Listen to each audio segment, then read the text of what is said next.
안녕하세요. 서울 근교에서 이혼을 하고 난 후 새로운 인생을 살고 있는 30대 여자입니다. 믿었던 남편과 그보다 더 믿었던 친구의 배신으로 이혼까지 하게 되었는데요. 저를 배신한 친구는 다름 아닌 남편과 저를 만나게 해주었던 친구였어요. 남편은 그 친구의 회사 동료였는데 어느 날 친구가 좋은 사람이 있다며 한번 만나보라고 하더군요. 친구야, 소개팅 할래? 우리 회사에 정말 괜찮은 사람이 있거든. 뭐 하나 빠지는 게 없는 남자야. 그러니까 한번 만나봐. 소개팅? 그렇게 좋은 사람이면 네가 만나보지 그래. 에이, 나보단 네가 더 잘 어울릴 것 같아서 그러지. 그러지 말고 한번 만나봐. 한번 만나보고 별로면 안 만나면 되잖아. 응? 친구는 부담 없이 만나보라며 저를 설득했고, 전 친구의 말대로 부담감 없이 남편을 만나보게 되었죠. 그렇게 만난 남편은 친구의 말대로 정말 괜찮은 남자였어요. 다정하고 밝은 모습의 남편에게 호감이 갔고, 남편 역시 저에게 호감을 보이며 연애부터 결혼까지 막힘없이 진행되었죠. 다정한 남편과 시집살이는커녕 늘 여자 눈에 눈물이 나게 만들면 자기 눈엔 피눈물이 난다고 안 사람에게 잘하라고 신신당부하는 시부. 거기에다 죽고 사는 문제가 아니라면 안부 연락도 하지 말라는 시모까지. 그야말로 저희만 잘 살면 되는 그런 가정이었어요. 그랬기에 저희는 신혼 초에도 그 흔한 말싸움 한 번도 한 적이 없었는데 시댁 문제가 없던 것도 있긴 했지만 그보다는 워낙 저와 남편의 생활 스타일이 비슷하기도 했고 남편이 저 못지않게 깔끔한 편이라 굳이 제가 입댈 것이 없기도 했어요. 저희는 평일엔 서로 바쁘게 직장 생활에 집중하고 주말엔 온전히 부부만의 생활을 보내곤 했죠. 그렇게 더할 나위 없이 만족스러운 결혼 생활을 하고 있었는데 어느 날부턴가 남편의 퇴근 시간이 점점 늦어지기 시작하더군요. 평일에 하루 이틀 늦는 것이야 회사 일이 바쁜가 보다 하고 넘길 수 있었지만 주말까지 출근해 늦은 시간에나 집으로 돌아오니 아무래도 이상한 생각이 들기 시작하더군요. 생각에 꼬리에 꼬리를 물기 시작하니 그 생각은 끝도 없이 상상의 나래를 펼치게 되더라고요. 이런 나쁜 상상은 결코 이로울 것이 없다고 생각한 저는 결국 남편을 소개해 주었던 친구에게 직접 연락을 하게 되었죠. 혜민아, 요즘 회사 일 많이 바빠? 응? 갑자기 회사 일은 왜? 그게 요즘 우리 남편이 계속 늦어져서 평일엔 그러려니 하는데 주말까지 회사 출근해서 늦어지니까 아무래도 걱정도 되고 이상한 생각도 막 하게 되는 거 있지? 그래서 너한테 이렇게 물어보는 거야. 어머, 그랬어? 생각해보니 그럴 수도 있겠네. 그런데 그런 걱정하지 마. 요즘 바빠서 정신 없긴 해. 그래? 주말에 출근하는 것도 맞지? 바쁜 거 맞는 거지? 요즘 바빠. 회사에 일이 좀 생겨서 네 남편만 출근하는 게 아니고 나도 출근했어. 주말에 이게 무슨 짓인가 몰라? 하여튼 일하는 거 맞으니까 걱정하지 마. 친구는 본인 역시 주말에 출근했다며 걱정하지 말라는 말과 함께 전화를 끊었고 전화를 끊고 난 후 얼마 지나지 않아 남편이 일하는 모습을 찍은 사진까지 보내주더군요. 그 사진을 보고 나니 안심이 되며 제가 괜한 오해를 했다는 생각에 괜스레 남편에게 미안한 마음이 들었어요. 그런 마음이 들고 나니 그 후론 남편이 수상하게 느껴져도 저도 모르게 애써 그런 기분을 누르게 되더라고요. 그렇게 저의 직감을 외면하고 있는 동안에도 남편은 여전히 평일 주말 할 것 없이 더욱 바빠져만 갔고 저 역시 그런 생활들에 적응이 되어가고 있던 어느 날이었어요. 그날은 제 생일이었는데 어디에 정신을 빼먹고 사는 것인지 제 생일이란 사실을 까맣게 잊은 듯 하더라고요. 연애 시절 내내 다른 건 몰라도 제 생일엔 보온병에 미역국을 담아 챙겨주던 남편이었는데 아무리 결혼을 하고 바쁘다고 한들 생일에 대한 언급 한 번 없다는 사실이 섭섭하게 다가오는 것은 어쩔 수 없더군요. 그날 아침 결국 남편은 아침 밥상을 차려주기는커녕 제가 차린 아침밥도 먹지 않고 출근을 해버렸고 바빠서 그렇겠지라며 아무리 위안을 삼아보려고 해도 서운한 마음은 쉽사리 가라앉지 않았어요. 그렇게 싱숭생숭한 마음으로 점심시간을 맞이하게 되었고 점심을 다 먹고 쉬고 있으니 친구에게 연락이 오더라고요. 생일 축하해, 유진아. 고마워. 역시 친구가 최고네. 매년 이렇게 잊지 않고 연락하고 말이야. 당연하지. 잊을래야 잊을 수가 없지. 오늘 아침에 미역국은 먹었어? 네 남편이 올해도 당연히 미역국은 끓여줬지? 연애 시절부터 저희 부부를 지켜봤던 친구는 당연하다는 듯 미역국을 먹었냐고 물어왔고, 전 그 순간 실망한 목소리를 감추지 못한 채 하소연을 하게 되었어요. 미역국은 무슨? 아침밥도 같이 못 먹었어. 회사 일에 정신이 다 팔려버렸는지 내 생일인 것도 기억 못하는 것 같더라니까. 바빠서 그럴 거라고 하고 생각은 하는데 섭섭한 건 어쩔 수가 없네. 그래? 난 당연히 챙겨줬을 거라 생각했는데. 사실은 며칠 전에 네 남편이 휴대전화로 여자 목걸이를 신중히 고르는 걸 봤거든. 아, 저녁에 파티해주려고 하는가 보다. 정말? 목걸이를? 그래. 그러니까 너무 나쁘게 생각하지 말고 조금만 기다려봐. 그래야겠다. 그깟 선물이 뭐라고 또 마음이 풀리네. 으이구, 다 그렇지 뭐. 일단 끊고 기다려봐. 친구의 전화를 끊고 전 섭섭했던 마음이 풀리며 괜한 기대를 품게 되더라고요. 남편이 친구의 말처럼 여자 목걸이를 고르고 샀다면 그건 제 것이라 확신했기 때문이었어요. 전 기대감에 부풀어 퇴근 후 집에서 남편을 기다렸고, 하염없이 기다리고 또 기다려도 남편은 연락을 하지도 받지도 않고 집에도 오지 않더라고요. 그렇게 남편을 기다리던 저도 모르는 사이 잠이 들었고 깜짝 놀라 잠에서 깨어나 보니 아침이더군요. 언제 들어온 줄도 알 수 없는 남편의 씻는 소리가 들려오고 그 순간 짜증이 확 치솟아 올랐어요. 그래서 씻고 나오는 남편을 향해 추궁 아닌 추궁의 말을 하게 되었죠. 도대체 언제 들어온 거야? 전화는 왜 안 받아? 그렇게 늦을 거면 전화라도 해주던가. 전화할 상황이 안 되면 오는 전화라도 받아주던가. 기다리는 사람은 생각도 안 해? 그때까지도 제 생일이었다는 사실을 꿈에도 몰랐던 남편은 일을 하다 보면 늦을 수도 있는 일이지 뭐 이렇게까지 화를 내냐는 반응으로 답하기 시작했어요. 3시쯤 들어왔는데 내가 놀다가 늦은 것도 아니고 바빠서 늦은 건데 그게 이렇게까지 화낼 일이야? 3시에 들어온 것도 회사에서 일하다가 나도 모르게 졸아서 그때 들어오게 된 거야. 내가 오죽 피곤했으면 회사에서 일하다가 잠이 들었겠냐고. 바쁜 거 뻔히 아는 사람이 꼭 이렇게까지 몰아붙여야겠어? 아무리 바쁘다고 해도 마누라 생일에도 늦는 건 정말 너무하는 거 아니야? 그리고 연락 한 통 못할 만큼 바쁘다는 게 말이나 돼? 당신이 나한테 전화 한 통 할 시간에 회사가 망하는 것도 아닐 거 아니야. 그제야 남편은 제 생일이란 걸 깨달은 듯 크게 당황하며 흔들리는 눈빛으로 저를 보더군요. 여보, 정말 미안해. 내가 진짜 너무 정신이 없어서 당신 생일이란 걸 잊어버렸어. 진짜 미안. 내가 진짜 왜 그랬지? 다른 것도 아니고 당신 생일을 잊다니. 미안해.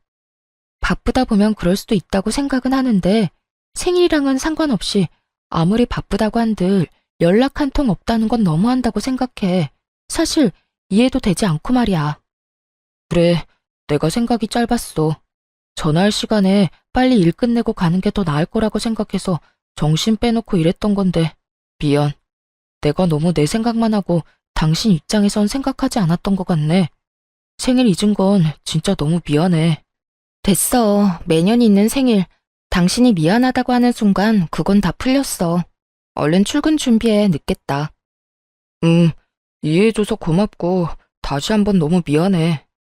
남편은 거듭해서 저에게 사과의 말을 건넸지만 끝끝내 목걸이는 주지 않더라고요. 그런 남편을 보며 친구가 착각을 했나 싶기도 했지만 아무래도 수상한 기분을 지울 수가 없었습니다. 그렇게 남편에 대한 의심이 커지면 커질수록 친구에게 의지할 수밖에 없는 상황이었는데 제가 불안해할 때마다 친구가 회사 일이 바쁘다, 정말 남편도 야근 중이라며 사진을 보내주곤 했기 때문이었어요. 하지만 친구의 증언에도 불구하고 전 남편이 의심스러웠고 결국 친구와 또 의논을 하게 되었죠. 잘 지내지? 일이 바빠서 안 본 지 꽤 오래된 것 같아. 그러게. 그런데 혜민아, 나 의논할 게 있는데 너 비밀 지켜줘야 한다. 당연하지. 무슨 일이길래 비밀이란 말까지 나오는 거야? 나 아무래도 우리 남편 의심스러워서 안 되겠어. 들어보니까 흥신소 같은데 의뢰도 많이 하는 것 같던데 나도 거기에 말해서 우리 남편 뒤 좀 밟아볼까 봐. 저는 조심스럽게 말을 꺼냈고 제 말에 친구는 뭘 그렇게까지 하냐며 방귀를 들고 나서더군요. 뭐? 흥신소? 뭘 그렇게까지 해. 내가 네 남편 감시도 해주고 하물며 사진까지 찍어서 보내주는데도 뭐가 불안하고 못 믿어와서 그렇게까지 하냐는 말이야. 여자 촉이란 게 있잖아. 네가 말했던 목걸이도 나한테 주지도 않았고 매번 연락도 없이 늦는 것도 그렇고 물론 네 말이랑 네가 보내준 사진을 못 믿는다는 건 아닌데 하여튼 내 느낌이 그래. 목걸이야. 내가 착각한 걸 수도 있는 일이고 일이 정말 바빠서 늦는 거라고 그렇게 말했는데도 네가 그렇게 느낀다고 하니 내가 더 어이없는 거 알아? 내가 이런 말까지 하지 않으려고 했는데 너 약간 의부증 같은 거 있는 것 같아. 뭐? 의부증? 그래, 의부증. 그러지 않고서야 내가 그렇게나 말하고 사진까지 보내줬는데도 못 믿고 의심한다는 게 말이 안 되잖아. 다른 사람도 아닌 가장 친구인 내가 다 증언해주는데 그것조차 못 믿는다니까 나도 기분이 안 좋아지려고 해.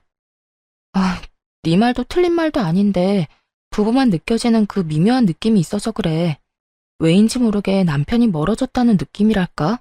어딘가에 정신을 빼놓고 사는 느낌이랄까?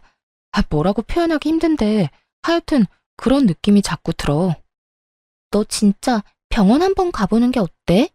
기분 나쁘게만 듣지 말고 내가 정말 걱정되어서 그래. 너 그런 식으로 사람 끝도 없이 의심하다가 네 남편이 알면 어떻게 하려고 그래? 네 남편이 얼마나 너한테 실망하겠어. 자기는 가정을 위해서 그렇게나 열심히 일하고 있었는데 넌 뒤에서 엄한 오해나 하고 있었다는 사실 알아봐. 나 같으면 실망을 넘어서 너랑 살 생각이 뚝 떨어질 것 같아. 친구의 입에선 의부증이란 말까지 나오며 언짢은 기분을 숨김없이 표현하더라고요. 의부증이란 말을 들은 그 순간엔 화가 나기도 했지만 친구의 말을 가만히 들어보니 아예 일리가 없는 말은 아니란 생각이 들었어요. 친구의 말대로 남편은 열심히 일만 하는 것인데 제가 괜한 오해라도 하고 있는 것이라면 그것만큼 기분 나쁜 일은 또 없을 거란 생각이 들었으니까요. 친구가 보내준 사진도 그렇고 친구의 말처럼 정말 남편은 야근 중인 것이 확실한데 저만 혼자 남편을 믿지 못해 환장한 여자 같다는 느낌마저 들더군요. 그렇게 제가 혼자 고민에 빠져 있을 때쯤 남편은 친구에게 무슨 이야기라도 들은 것인지 평일은 여전히 늦었지만 주말엔 다시 저와 시간을 보내며 저에게 신경 쓰는 모습을 보이더라고요. 다시 찾아온 안정적인 생활에 불안감을 떨쳐내던 어느 날이었어요. 그날은 친정엄마의 생신을 맞이하여 주말에 식구들이 다 모여 밥을 먹기로 한 날이었어요. 그런데 전날까지도 아무 말 없던 남편이 당일 아침 갑자기 회사에 급한 일이 생겼다며 가봐야 한다고 하더라고요. 여보, 어떻게 하지? 나 지금 좀 가봐야 할 것 같아. 어? 지금? 왜? 무슨 일 생겼어? 갑자기 회사에 급한 일이 생겼다네. 다른 사람이 처리할 수 있는 일이면 다른 사람 보낼 텐데 내가 담당자라서 마땅히 맡아줄 사람이 없네.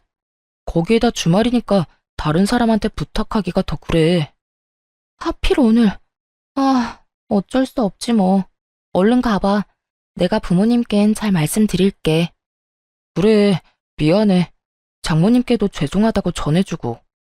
남편은 급하게 집을 나섰고 저는 그런 남편의 모습을 보며 생각에 빠졌어요. 급한 일이 있다고 전화가 온 것도 아니었고 휴대전화를 들고 가만히 앉아있다가 갑자기 급한 일이 있다며 저렇게 뛰어나가 버리니 아무래도 이상하다 싶더라고요. 이쯤 되니 정말 제가 이상한 것인지 남편이 이상한 것인지 구분이 되지 않는 상태가 되어버렸고 저는 하는 수 없이 정말 마지막이란 생각으로 친구에게 전화를 걸었죠. 매번 이럴 때마다 친구의 도움을 받는 것이 미안하기도 했고 또 한편으론 창피하기도 했지만 그만큼 오래된 친구이고 믿는 친구였기에 전화를 걸어 물어보기로 결심한 것이었죠. 그런데 전화를 받은 친구는 다 죽어가는 목소리더라고요. 너 어디 아파? 목소리가 왜 이래? 몸살인 것 같아. 열이 39도까지 올라서 떨어질 생각을 안 하네. 뭐? 39도? 열이 그렇게 심한데 그러고 있으면 어떻게 해? 너 집이지? 병원은? 조금 있다가 가려고. 도저히 혼자 갈 수가 없어서 친구 좀 오라고 했어. 그래? 다행이네. 나한테 진작 연락을 했어야지. 내가 알았으면 진작 너한테 갔을 텐데. 괜찮아. 병원 다녀오면 괜찮아질 테니까 너무 걱정하지 마. 어이구, 참도 괜찮겠다. 집에 먹을 것도 없지? 죽 시켜놓을 테니까 병원 다녀오면 꼭 챙겨 먹고 약 먹어. 응, 고마워. 그렇게 걱정스러운 마음으로 전화를 끊으려는 순간 전 듣고야 말았습니다. 나 왔어. 많이 아파? 얼마나 급하게 간 것인지 다 느껴지는 헐떡이는 남편의 목소리를 말입니다. 헉헉거리면서도 그 목소리엔 걱정과 우려가 가득해 보였고 친구가 전화를 다급히 끊음으로 인해 저는 지금 친구의 집에 가 있는 남자가 제 남편임을 확신하게 되었습니다. 100번, 1000번을 생각해도 그건 남편의 목소리였고 차분히 이게 무슨 상황인가에 대해 흥분하지 않고 생각하려고 애썼어요. 친구가 남편을 소개해줬다는 것을 배제하고 생각을 해보니 그간 이해되지 않았던 조각조각들이 맞아떨어지며 제가 친구라고 믿었던 가장 오래되고 가장 의지했던 친구가 더는 친구가 아닌 상간녀라는 사실이 와닿기 시작했어요. 남편보다 친구에 대한 배신감이 더욱 커 손발이 다 떨려오더라고요. 우선 마음을 진정시키고 친구가 눈치채지 못하게 약속했던 죽을 보내고 걱정스러운 마음이 가득한 문자를 보내주었어요. 제가 그런 문자까지 보내자 친구는 안심하는 듯 했고 친구는 한술 더 떠 괜히 이런 말을 하더라고요. 요즘 회사가 바빠서 네 남편은 오늘도 출근한 걸로 아는데 내가 아파서 큰일이네. 너 요즘 걱정도 많은데 내가 나서서 네 남편 일을 좀 도와야 일찍 퇴근도 하고 그럴 텐데 말이야. 네가 보낸 죽 먹고 내가 얼른 나와서 네 남편에게 도움이 되도록 할게. 모든 사실을 알고 이 문자를 받게 되니 이때껏 저를 이딴 식으로 속였다는 생각이 확 들며 정말 이가 다 갈리게 화가 나더군요. 얼마나 제가 멍청하고 만만해 보였으면 다른 사람도 아닌 가장 친한 친구의 남자와 이딴 짓을 벌이나 싶기도 했고요. 그날 전 모든 것을 확실하게 알게 되었고 제가 알게 된 모든 것에 확신하게 되었습니다. 전 바로 상간녀가 그렇게 말리던 흥신소에 의뢰하게 되었고 며칠 뒤 두 사람이 어떻게 관계를 가지고 있는지 더 자세히 알게 되었죠. 안녕하세요. 지금까지 조사한 사실을 알려드리려고 연락드렸습니다. 우선 남편분과 상간녀는 함께 움직이는 일이 거의 없더라고요. 아주 조심성이 뛰어나고 철저하게 관계를 숨기고 있었어요. 사모님이 알고 계신 것처럼 야근을 하긴 하는데 기껏해야 7, 8시까지 하고요. 상간녀가 동료들이랑 먼저 퇴근을 하고 나면 1시간쯤 뒤에 남편분이 슬슬 회사에서 나와 차를 몰고 상간녀 집 근처로 가더라고요. 그리곤 근처에 차를 세워두고 택시 타고 상간녀의 집으로 가는 것을 확인했습니다. 어찌나 조심 또 조심하는지. 제가 이 일 시작한 지 꽤 됐는데도 쫓는 내내 긴장이 다 되더라고요. 그 정도로 조심성이 많은 사람들이라 외부에선 둘만의 시간을 보내는 일은 전혀 없었고요. 사람들과 다 함께 있을 때조차 말 한 번 섞는 일이 없었어요. 그런데 그 미묘한 눈빛 교환을 하는 순간이 있었는데 그 순간마다 상간녀가 습관처럼 목걸이를 만지작거리더라고요. 아마 그 목걸이를 남편분이 사준 것 같았어요. 일단 사진들은 따로 보내드릴 거고 조금 더 지켜보고 또 연락드리겠습니다. 끝끝내 풀리지 않았던 목걸이에 대한 궁금증이 풀리던 순간이었어요. 남편이 고르고 있던 목걸이는 제 생일 선물이 아닌 상간녀의 선물이었고 그것이 자신의 선물이라곤 생각지도 못했던 상간녀가 저에게 실수로 목걸이 이야기를 해버렸던 것이었죠. 생일 당일 남편은 상간녀에게 목걸이를 걸어주며 좋은 시간을 보내느라 그 새벽에 들어온 것이었어요. 외도 사실을 알게 되며 대충 예상은 했었지만 퍼즐 조각이 점점 더 맞춰질수록 그 절망감과 배신감은 정말 말로 할 수 없을 정도로 크게 다가오더군요. 전 도무지 이게 다 어떻게 된 일인지 더 알아볼 필요성을 느꼈고 한 달에 한 번씩 있는 남편의 회식 날만 기다렸죠. 남편은 늘 그렇듯 그날 역시 만취가 된 상태로 집으로 돌아왔고 전 남편의 손가락으로 남편의 휴대전화 잠금을 풀어 살펴보게 되었습니다. 그곳엔 두 사람의 대화가 고스란히 남아 있었는데 그 내용은 정말 충격 그 자체였어요. 자기, 오늘도 집에 바로 가? 알겠지? 왜? 요즘 계속 집에 바로 가서 집사람도 이제 의심 안 하는 것 같은데. 내가 말했잖아. 유진이가 흥신소에까지 의뢰하려고 했었다고. 이럴 때 당신이 계속 의심스러운 행동 해봐. 내가 의부증으로 몰든 말든 그냥 하고 싶은 대로 하고도 남으래라니까. 이번 주까지는 그 일찍 집에 들어가고 다음 주부터 우리 집에 놀러와. 꼭 이렇게까지 조심해야 해? 그냥 당장 이혼하고 같이 살고 싶어. 그러게 나한테 처음부터 관심도 있었다는 사람이 왜 집사람을 소개해 준 거야? 난 아직도 이해가 안 된다니까. 말했잖아. 나는 자기가 나한테 관심이 있으면 내가 해준다는 소개팅은 안 받을 거라고 생각했다니까. 소개팅을 핑계로 대화도 더 많이 나누고 싶기도 했고, 그래서 그냥 친구 아무나 소개해 준 건데 덥석 결혼까지 할 줄 누가 알았겠어? 하여튼 자기가 소개팅만 안 해줬으면 내가 다른 남자랑 동거까지 한 여자랑 결혼하는 일은 없었을 거 아니야. 그랬으면 자연스럽게 자기랑 연애도 하고 결혼도 했을 텐데 이게 뭐야. 사람들 있을 땐 혹시나 하는 마음에 이야기도 제대로 못 나누고 마치고 나서도 첩보 영화 한 편은 찍어야 만날 수 있고 말이야. 아이고, 이렇게나 좋아 죽는 사람이 내가 제발 좀 넘어오라고 옆구리를 그렇게나 찔렀는데 모른 척은 왜 했대? 모른 척한 게 아니라 정말 몰랐다니까. 다른 사람도 아니고 집사람하고 제일 친하다는 친구가 그럴 거라고 누가 상상이나 했겠어? 자기는 내가 그렇게나 좋았어? 친한 친구랑 결혼까지 하게 됐는데도 포기가 안 될 만큼? 응, 나 자기 결혼하는 날 얼마나 후회의 눈물을 흘렸는지 몰라. 아무리 나하고 가장 친한 친구라고 해도 내가 사랑하는 사람이 다른 남자랑 동거까지 한 여자랑 결혼한다고 생각하니까 너무 힘들더라고. 그것도 나 때문에 만나게 됐다고 생각하니까 더 힘들고 마음도 아팠다고. 그래서 그냥 다시 내가 뺏어오자 싶어서 죽자고 꼬신 거지 뭐. 자기 덕분에 나도 집사람의 본 모습도 알게 되고 진정한 사랑도 찾게 됐네. 내가 앞으로 잘할게 자기야.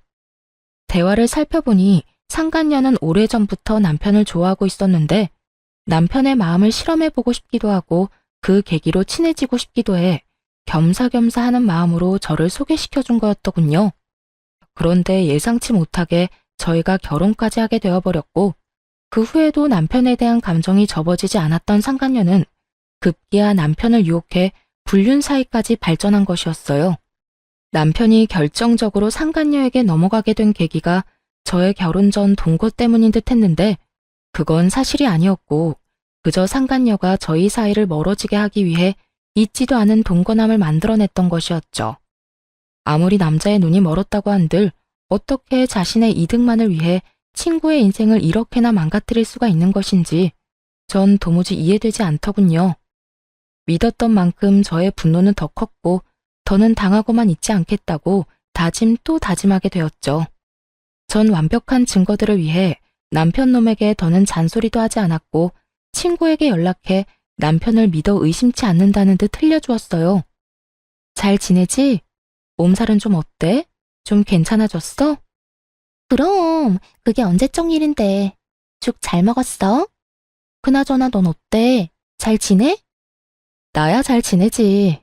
네 말대로 우리 남편 더는 의심 안 하려고 노력하고 좋은 시선으로 보면서 이해하려고 노력하니까 나도 마음이 한결 편해지는 거 있지?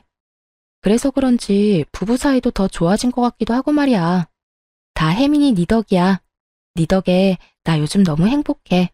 참 고맙다 정말. 어? 그래.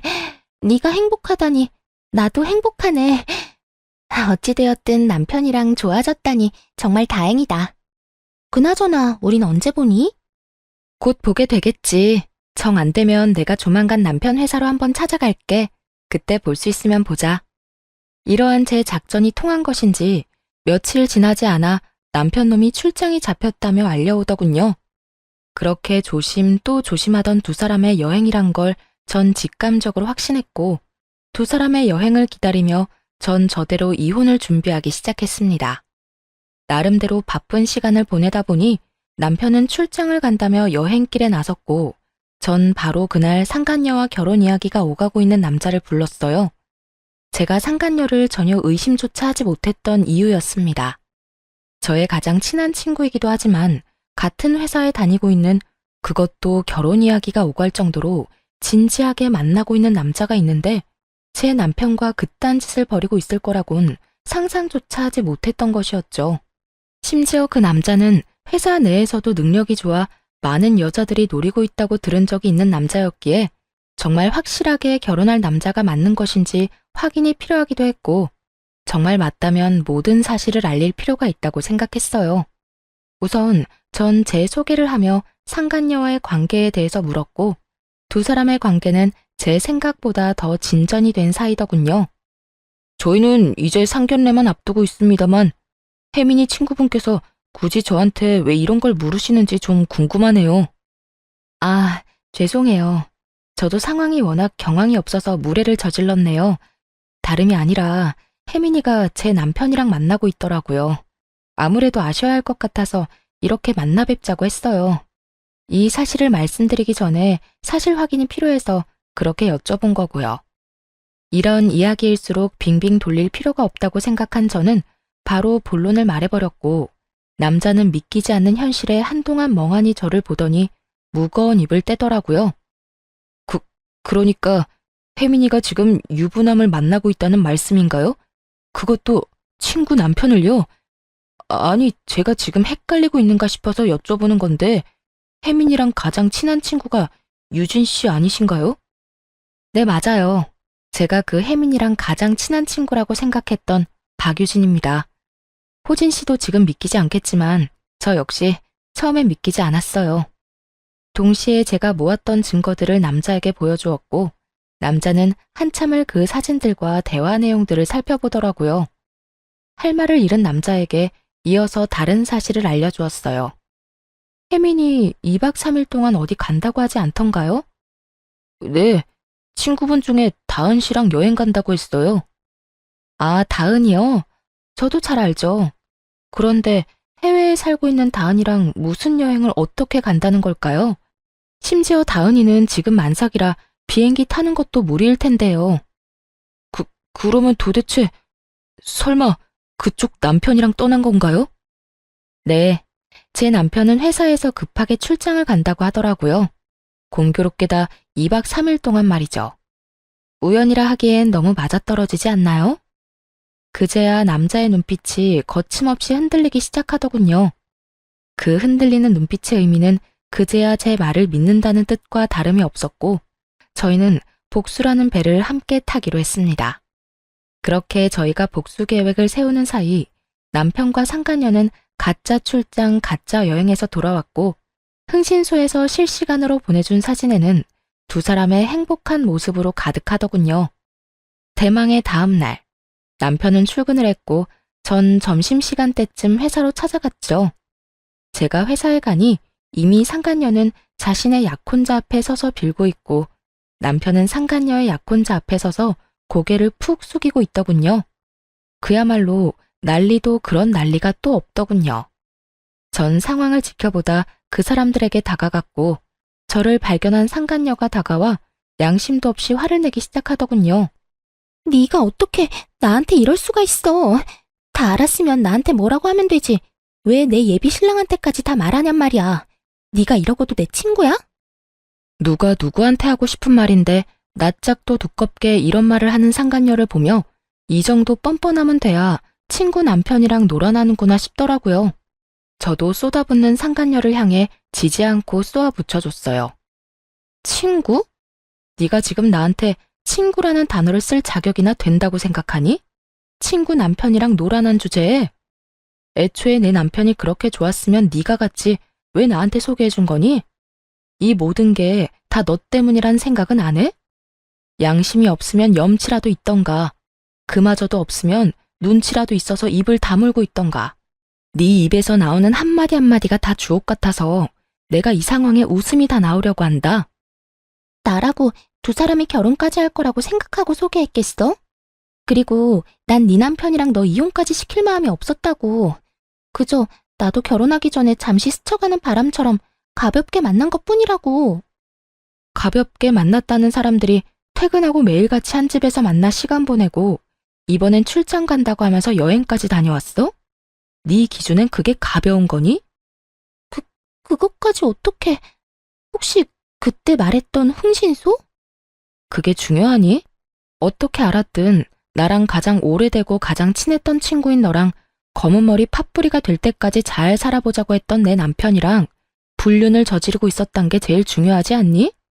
그리고 네가 이혼시킬 마음이 없었다고 하면 내가 아 그렇구나 하고 이혼하면 안 돼? 이 판국의 이 상황에? 어떻게 너한테 이럴 수 있냐고 물었지? 그 말 그대로 돌려줄게. 네가 어떻게 나한테 이럴 수가 있어? 그러니까 서로 이런 일 없게 네가 몰랐으면 좋잖아. 그러면 나도 아무 일 없다는 듯 결혼했으면 됐고 그랬으면 네 남편도 제자리 찾아갔을 거 아니냐고. 이제 정말 얼마 안 남았는데 왜 이제 와서 이 난리를 부리는 거야? 넌 정말 끝까지 기대 이상이네. 친구 남편이랑 놀아나면서 네 결혼은 무사히 할 수 있을 거라 생각했나 본데 절대 그렇게는 안 되지. 적반하장도 유분수로 나오는 상간녀를 뒤로 한 채 상간녀의 약혼자를 바라보았고 제 눈빛을 읽은 약혼자가 상간녀에게 다가오더니 사람들 다 보는 앞에서 파혼을 선포해버렸습니다. 우리 결혼 없던 걸로 하자. 이미 우리 부모님께는 충분히 다 설명해드렸고 나 역시 마음 정리 끝난 상태야. 그러니까 더는 연락도 하지 말고 구질구질하게 찾아올 생각도 하지 마. 자기야, 그러지 말고 내 말 좀 들어봐. 나는 진짜 상견례 전까지 다 끝내려고 했어. 내가 자기 같은 남자랑 결혼하는데 왜 유부남이랑 계속 만나겠어. 정말 자기랑 결혼하기 전에 다 끝내고 우리 가정에 집중하면서 살려고 했었다고. 네가 그렇게 말하면 내가 고마워하면서 널 받아줘야 해? 어찌되었든 네가 날 만나면서 유부남을 만난 건 사실이잖아. 어찌되었든 양다리였잖아. 멀쩡한 총각도 아니고 유부남을 만났다니 더 충격적이어서 그렇지. 이러나 저러나 난 절대 양다리는 용서 못해. 그러니까 파혼하자. 약혼자는 그대로 뒤를 돌아 자리를 빠져나갔고 상간녀는 주저앉아 통곡을 하고 울더라고요. 그런 상간녀를 하염없이 바라보던 남편은 그제야 저에게 다가와 울고불고 매달리며 애원하기 시작했어요. 여보, 내가 진짜 잘못했어. 미안해. 난 정말 잠깐만 가볍게 만나고 끝내려고 했었어. 당신이랑 이혼까지 하려고 했던 게 아니라 혜민 씨 말처럼 스쳐가는 바람처럼 잠시 만나고 깨끗하게 끝내려고 했다고. 그런 사람이 하루라도 빨리 이혼하고 쟤랑 살고 싶다고 했니? 밖에서 그딴 짓이나 하면서 가정은 또 지키고 싶었다고? 너나 전현이나 참 뻔뻔하다 뻔뻔해. 내가 얼마나 만만했으면 감히 내 앞에서 그딴 말을 할 수가 있는 거야? 너도 정신 좀 차려라. 네가 가정을 지키고 싶든 말든 나는 무조건 이혼이니까 그런 줄 알고 이혼이나 준비해. 이혼이라니, 난 절대 못해. 우리가 어떻게 이혼을 해? 나 바로 혜민 씨랑 끝낼게. 바로 끝낼 수 있어. 그러니까 내가 저지른 잘못 한 번만 눈 감고 넘어가줘. 이번 한 번만 그냥 넘어가주면 내가 평생 잘하면서 살게. 응? 평생 네 사랑 혜민이한테나 잘하고 살아. 너도 이혼남, 쟤도 파혼녀 되면 이제 당당하게 살 수 있는데 왜 굳이 나랑 살려고 그래? 그거야 내가 사랑하는 사람은 당신이니까 그렇지. 하여튼 난 절대 이혼 못해. 그렇게 이혼이 싫다는 인간이 다른 사람도 아닌 내 친구랑 바람을 피웠어? 그냥 모르는 여자랑 외도를 저질렀다고 해도 치가 떨리는데 내 친구랑? 지금 내 기분이 어떨 것 같니? 상상이나 되니? 그런데 나보고 참으라고? 한 번만 눈 감아달라고? 네가 한 짓을 생각해보고 그딴 말을 해. 내가 입이 10개라도 할 말이 없는 상황인 거 잘 알아. 그런데 여보, 우리 정말 좋았잖아. 우리 집에서도 당신 너무 좋아하고 나 역시 당신 없이는 못 살 정도로 당신 사랑해. 그러니까 내가 이런 상황에서도 이혼만큼은 안 된다고 이렇게 매달리는 거잖아. 당신도 이런 나 봐서라도 다시 한 번만 생각해보자, 응? 널 봐서 다른 생각이 떠올라야 잘 생각을 해보든 말든 하지. 난 당신 보면 딱 한 가지 생각밖에 안 떠올라. 우린 이혼할 거고 당신이랑 나랑은 이제 끝이야.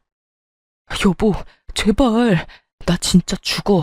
나 당신 없으면 진짜 큰일 날 수도 있다고.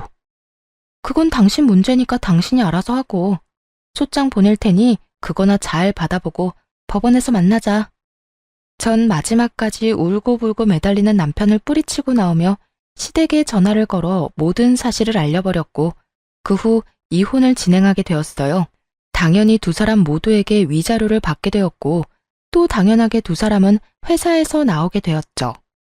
그 많은 사람 앞에서 그 꼴을 다 보였는데 어떻게 회사 생활이 가능하겠어요? 전 남편은 저와 결혼을 하며 이것저것 준비하느라 이미 안녕하세요.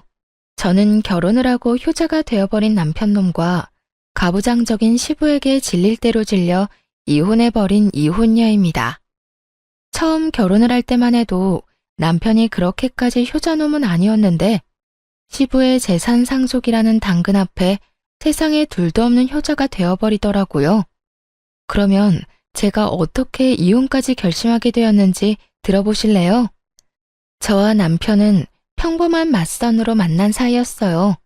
첫 만남부터 대화가 잘 통했고 그 뒤로 만난 두 번째 만남과 세 번째 만남 역시 좋더라고요. 대화가 잘 통하는 건 물론이고 가지고 있는 가치관과 추구하는 결혼관 역시 비슷하다는 생각을 했어요.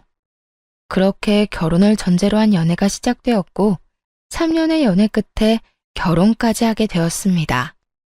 제가 그 긴 연애 기간 끝에 결혼을 결심하게 된 것은 바로 이것 때문이었어요. 저기 자기야, 난 다른 건 몰라도 제사 명절에 여자만 일하는 거 절대 이해 못해. 엄연히 이씨 집안 제사고 이씨 집안 조상 모시는 건데 왜 엄한 다른 집안 여자들만 고생해야 하는 거냐고. 그래서 하는 말인데 우리 결혼하게 되면 각종 집안 행사 때 당신도 나서서 일해줬으면 좋겠어. 아니, 해. 이게 내 결혼 첫 번째 조건이야. 그래, 그게 뭐가 힘들다고. 그렇지 않아도 명절 제사 때마다 우리 엄마 고생하는 거 나도 보기 싫었어. 이참에 나도 엄마랑 당신 좀 돕지 뭐. 돕는 거 아니고 그냥 하는 거야. 엄연히 따지자면 나랑 어머님이 돕는 거지. 그래, 알겠어. 알겠다고. 내가 말 실수했어. 앞으로 나도 같이 일할게. 그러니까 나랑 결혼해 줄 거지? 저는 명절이나 제사 등 시댁 집안 행사에 오로지 여자만 일하는 것을 불합리하다고 생각하는 사람이었고 그런 제 의견을 남편 또한 수용할 것이라 약속도 약속했었죠. 제가 이런 약속을 한 것에는 또 다른 이유가 있었어요. 그건 바로 시부 때문이었는데 시부는 가부장적으로는 둘째가라면 서러운 사람이더군요. 그 어렵다는 상견례 자리에서도 시부는 시모에게 물 좀 달라, 먹거리를 앞접시에 담아달라는 등 시켜먹기 바빴는데 그 모습을 보며 다른 건 몰라도 이 문제만큼은 꼭 짚고 넘어가야 한다 싶었던 것이죠. 그래서 약속도 약속한 것이었는데 제가 그런 약속을 받아내서일까요? 남편은 제 걱정과 우려와는 달리 가정에서 집안일을 아주 만족스럽게 잘해주더군요. 그렇게 남편에게 큰 만족감을 지내다 보니 결혼 후 첫 명절이 다가왔고 전 다시 한번 남편에게 강조 또 강조하고 시댁으로 향했습니다. 여보, 마지막으로 이야기할게. 무슨 일이든 함께 하는 거야. 알겠지? 만약 당신이 이 약속 지켜주지 않으면 난 앞으로 명절이나 제사 같은 모든 행사에서 절대 오지 않을 거야. 알겠지? 알겠어. 걱정하지 마. 나 집에서 일 잘하는 거 못 봤어? 그렇게만 하면 된다는 말이잖아. 정답. 우리 여보가 집에서만큼만 하면 입댈 것도 없지. 그래, 집에서보다 더 열심히 할 테니까 가. 이제 나 좀 믿어달라고. 마지막까지 다짐을 받아낸 저는 남편과 함께 시댁으로 들어섰고 주방엔 제 예상대로 시모 혼자 산더미 같은 일에 쌓여 땀을 뻘뻘 흘리며 일을 하고 계시더라고요. 이건 아니다 싶었어요. 시모도 함께 해준다면 일이야 빨리 끝나겠지만 이때껏 홀로 고생했을 날들이 떠올라 차마 보고만 있을 수가 없더라고요. 그래서 전 시모가 입고 있던 앞치마를 벗겨주며 이렇게 말했어요. 어머님, 이제 저희가 할 테니까 방에 들어가셔서 좀 쉬세요. 제 말에 시모는 못 들을 말이라도 들은 사람처럼 토끼 눈을 하고 절 보더라고요. 어머 아가, 이걸 어떻게 혼자 한단 말이야? 안 돼, 너 몸살나. 그냥 하던 대로 내가 할 테니 넌 옆에서 조금 도와놔줘. 그거면 충분해. 저 혼자는 못하죠. 그래서 어머님 아들이자 제 남편이 도와준다네요. 그러니까 괜히 걱정하지 마시고 가서 좀 쉬세요. 이 땀 좀 보세요. 도대체 몇 시부터 이러고 계신 거예요? 저희 오면 같이 하시면 되는데 일단 들어가서 좀 쉬세요. 그래 엄마, 이제 들어가서 좀 쉬어요. 집사람이랑 내가 하면 돼. 전 남편을 앞세우며 시모에게 들어가시라 말했고 시모는 그런 남편의 모습은 처음이라는 듯 당황스러운 눈빛으로 저와 남편을 번갈아 보더군요. 전 그런 시모의 모습을 보며 남편에게 반성하라고 했죠. 여보, 반성 좀 해. 이때껏 어머님 도와드린 적 한 번도 없지? 거짓말할 생각도 하지 마. 어머님 눈빛만 봐도 다 알겠으니까. 어머님, 이때까지 고생 많이 하셨어요. 이제부터 저하고 어머님 아들이 다 알아서 할 테니 들어가서 쉬세요. 아무리 그래도 제가 뭘 할 줄 안다고. 너만 더 힘들 거야. 그러지 말고 나도 같이 하마. 아니에요. 어머님 아들 일 잘해요. 집에서도 가끔 밥도 차리는데 저보다 더 맛있을 때도 있다고요. 그러니까 어머님은 이제 주방 해방하시고 방에서 좀 쉬세요. 그렇게 시모가 등 떠밀려 주방을 벗어나려는데 시부가 등장해 주방에 있는 남편을 보고 노발대발 아주 난리를 부리기 시작하더군요. 너 지금 주방에서 뭐 하는 짓이야? 얼른 못 나와? 당신은 뭐하고 서 있는 거야? 얼른 우리 장남 나오라고 못해? 아버님, 올해부턴 남편이랑 저랑 명절 준비하려고요. 어머님 나이도 있으신데 이제 주방 졸업시켜드려야죠. 뭐야? 재아가 네가 몰라서 그러는가 본데 우리 집에선 남자가 주방에 들어가서 뭘 하는 짓은 절대로 용납이 안 되는 그런 집안이다. 어디 남자가 주방 일을 해? 에이, 그런 집안 아닌 집안 따로 정해져 있는 것도 아니고 요즘 세상에 그런 말씀하시면 큰일 나요. 큰일이 나든 말든 난 모르겠고 당장 못 나와? 시부는 몸까지 떨며 화를 내고 있었고 남편은 저와 시부의 눈치를 살피느라 눈이 가자미 눈이 되기 직전이더군요. 시모는 시부의 압박에 못 이겨 다시 주방으로 발길을 돌리고 있었고요. 전 여기서 시부의 뜻대로 다 해줬다간 저 역시 시모처럼 살 것이 분명하다고 생각했고 그랬기에 더 단호하게 시모의 등을 밀어 주방에서 내보내버렸어요. 그리고 남편을 바라보며 당신이 결정해 라는 무언의 압박을 보냈죠. 남편 역시 이런 제 눈빛에서 살기를 느꼈는지 아무 말도 없이 계란을 풀기 시작하더군요. 전 그런 남편을 보며 안도의 옅은 미소를 지었고 시부는 더 큰 화를 내며 고함을 지르기 시작했어요. 너 이 녀석, 지금 이 아비 말을 무시하는 게야? 당장 나오라는 말 못 들었어. 시부의 고함에 남편이 움찔하는 사이 전 시부에게 다가가 앞치마를 내밀며 이렇게 말했습니다. 아버님, 그렇게 싫으시면 아버님도 같이 해보세요. 막상 같이 해보시면 생각보다 괜찮으실 거예요. 제가 이랬더니 시부가 어떻게 했는 줄 아세요? 앞치마를 탁 쳐내버리곤 밖으로 나가버리더군요. 아예 집 밖으로 말이죠. 그렇게 시부가 밖으로 나가는 소리가 들리자 시모는 다시 저에게로 와 걱정과 우려 섞인 말을 하기 시작했어요. 아가, 너 어쩌려고 이래? 네가 몰라서 그러는데 네 시아버지 한번 화내기 시작하면 얼마나 무서운데. 네가 내 걱정되어서 그런 건 다 알지만 이젠 내가 네 걱정이구나. 어머님, 전 괜찮아요. 오늘 보시고도 그런 걱정이 되세요? 저는 걱정하지 마시고 앞으론 이런 힘든 일은 혼자 하지 마세요. 아들도 있고 며느리도 있는데 왜 혼자 이걸 다 하세요?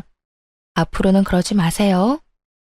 시모는 어쩔 수 없다는 듯 고개를 끄덕였고 전 무사히 명절을 잘 보낼 수 있었습니다. 하지만 명절이 지나고 시부의 본격적인 복수가 시작되었죠. 아가, 네 시어머니가 몸이 안 좋아서 그러는데 와서 청소 좀 해라. 아가, 네가 해준 된장찌개를 먹고 싶구나. 아가, 오늘 볕이 좋아 이불을 빨아 널었더니 먼지 터는 게 문제구나. 퇴근하고 와서 먼지 좀 털려무나. 이렇듯 온갖 방법으로 저를 괴롭히려고 했었고 이 모든 연락은 제가 회사에 있을 시간에 심지어 받을 때까지 연락을 해대곤 했습니다. 상황이 이렇다 보니 일에 지장이 될 수밖에 없었고 다 무시할 수도 없는 상황이었어요. 제가 무시를 한다면 시무가 저를 대신해 들들 볶일 것이 자명했기 때문이죠. 그래서 전 시댁을 가되 절대 혼자 가지 않았어요. 남편을 대동해서 갔죠. 제가 청소를 하게 되면 남편에겐 식사 준비를 시켰고 제가 식사를 준비하게 되면 남편은 이불 빨래를 시켜버렸어요. 이불 먼지를 털던 날에는 그 어두운 밤에 잔디를 뽑는 것을 시켜버리기도 했죠. 저를 골탕 먹이러 일을 시키면 시킬수록 남편이 더 고생하는 것이 보이자 시부는 칠순을 핑계로 말도 안 되는 요구를 하기 시작하더군요. 나 이번에 칠순 잔치하기 전에 하고 싶은 게 있다. 생신 선물 말씀하시는 거죠? 뭐 가지고 싶으신 거 있으세요? 그럼 새로운 집이 가지고 싶다. 네? 집이요? 이사하시려고요? 아니, 이 집에 정이 많이 들어서 이사는 싫고 집 리모델링 좀 해다오. 리모델링이요? 아버님, 그게 한두 푼 드는 것도 아니고 저희한테 그렇게 큰 돈이 어디 있어요. 부모가 원한다는데 빚이라도 내서 해줘야 할 거 아니야. 구조도 좀 바꾸고 싶고 집도 영 어수선해서 안 되겠어. 그러니까 이번에 꼭 너희가 해줬으면 싶구나. 빚이라도 내서 해내라는 말을 듣는데 정말 기가 차서 콧방귀가 다 나더라고요. 어떻게든 부모가 자식에게 빚까지 내서 쓸데없는 리모델링을 해달라고 할 수 있는 것인지 이해도 되지 않았고요. 저희 시댁이요. 그렇게 오래된 구축 단독주택도 아니었고 구조도 꽤 잘 빠진 데다가 시모가 워낙 시부 닥달에 쓸고 닦고 해서 모델하우스보다 더 깨끗하게 잘 정리정돈된 집이에요. 그런데 그런 집을 싹 뜯어 고치겠다고 하니 이건 더 들어볼 필요도 없이 저를 초장에 잡겠단 말로밖에 들리지 않더라고요. 그래서 전 시부를 보며 단호하게 말했죠. 아버님, 저희 그럴 돈 없어요. 아버님 원하시는 대로 다 해드리려면 몇백이 아닌 몇천이 들 건데 그걸 빚내서 해드리고 저희는 어떻게 생활하고 살아요? 저희는 손가락만 빨고 살 순 없잖아요. 하여튼 아버님이 뭐라고 하시든 저의 능력이 안 돼 리모델링을 못 해드리니 섭섭해도 이해해 주세요. 그러면 저희 가볼게요. 전 긴 말 들을 것도 없이 남편의 팔을 잡아 끌어 집으로 돌아왔고 돌아와 남편에게 하소연하고 있으니 남편의 전화기로 시부한테서 연락이 오더군요. 전 남편에게 스피커폰을 해서 받으라고 했고 남편은 제가 시키는 대로 전화를 받았어요. 이 한심한 놈아, 이런 식으로 계속 네 마누라한테 질질 끌려다닐 거야? 에이, 아버지, 제가 또 언제 질질 끌려다녔다고 그러세요. 집사람 말이 다 맞으니까 그냥 듣고만 있었던 것뿐이지. 맞기는 뭐가 맞아? 이러니까 내가 너 보고 한심하다고 하는 거야. 너 그런 식으로 마누라한테 끌려다니면 죽도 밥도 안 돼, 이 녀석아. 집안의 가장이 큰 소리 쳐야 가정이 올바르게 돌아가지. 어디 안 여자가 가장보다 큰 목소리를 내? 너 이 아버지 말 새겨들어. 너 그대로 네 마누라 말 듣고 살다간 다 늙어서 밥 한 그릇도 못 얻어먹어, 이 녀석아. 에이, 집사람 그런 여자 아니에요. 그리고 밥 좀 못 얻어먹으면 뭐가 어때서요? 제가 차려 먹으면 되죠. 저 요리 잘해요, 아버지. 남편은 시부의 호통을 요리조리 잘도 피해 다녔고, 시부는 그런 남편의 대답에 도저히 안 되겠다 싶었는지 최후의 조건을 내걸더군요. 저로서는 정말 가관일 수밖에 없는 조건을 말이죠. 너, 이 아비 말 잘 들어라. 만약에 네가 이번에 네 마누라 제대로 휘어잡아서 우리 집 리모델링 해주면 내가 내 재산 다 주마. 네 누나는 땡전 한 푼 주지 않고 너 다 준다 이 말이야. 정말이세요? 정말 누나하고 나누는 게 아니라 저 다 주신다고요? 그래, 네가 원하면 내가 각서도 써주마. 그러니까 네 마누라는 네가 알아서 휘어잡고 살아. 그 증거로 우리 집 리모델링도 해주고. 너도 알지? 이 아비가 한 푼 두 푼 모은 돈이 꽤 된다는 거. 네 마누라 말 듣고 리모델링 비용 아끼다간 더 큰 재산 잃게 되는 꼴이란 거 명심하고 앞으로 알아서 행동해. 시부의 말도 안 되는 조건에 저는 코웃음이 나는데 남편은 저와는 생각이 전혀 다른지 시부의 전화를 끊고선 눈을 반짝이며 저를 보더라고요. 왜? 뭐? 그 눈빛은 뭐야? 아니, 당신도 방금 다 들었잖아. 우리 아버지가 재산 다 우리 준다는 말. 들었지. 애초에 말도 안 되는 말. 뭐가 말이 안 된다는 거야? 우리 아버지 한다면 하는 분이셔. 그래서 뭐 어쩌자는 거야? 본론만 말해. 어쩌자는 거긴. 그냥 투자한다고 생각하고 리모델링 해주면 안 돼? 그리고 우리 집에선 내 말 좀 잘 듣는 연기도 좀 해주고. 그것만 하면 아버지 재산 우리 누나한테는 주지도 않고 나한테 다 주신다잖아. 당신만 눈 딱 감고 아버지 원하는 대로 내내 하고 살면 뽕돈이 생기는데 그것도 못 해줘? 남편은 이미 시부의 말에 현혹되어 눈이 반쯤 풀린 듯 했어요. 애초에 재산을 바라고 그런 연기까지 한다는 게 말이나 된다고 생각하는 것인지, 아니, 애초에 자식들에게 물려줄 본인 돈으로 저와 이렇게 싸우지 않고 편하게 리모델링하면 될 일인데 굳이 이렇게까지 일을 키워야 하느냐는 생각에 그 모든 상황이 짜증이 치솟더군요. 여보, 내 말 잘 들어? 제발 헛된 꿈, 헛된 기대 좀 버려. 그리고 그럴 시간에 자기 개발에 더 힘쓰고 스스로 잘 될 생각을 해. 재산 바라고 마누라한테 쥐죽은 듯이 내내 하라는 말이 나와? 우리 결혼하기 전에 한 약속 잊었어? 그 약속이 갑자기 왜 나와? 그냥 아버지 원하는 대로 고분고분하게 있고 리모델링만 해달라는 말이잖아. 그 말이 그 말인 거 정말 이해를 못했어? 고분고분 내내만 하라는 말이 명절이고 나발이고 시댁 와서 시키는 일이나 혼자 다 하고 아버님이 뭐라고 하든 당신이 큰 소리를 내든 그냥 쥐죽은 듯이 살란 말 아니야? 난 그렇게는 못 살아. 내가 말했지? 이씨 집안 종살이나 하려고 결혼하는 거 아니라고.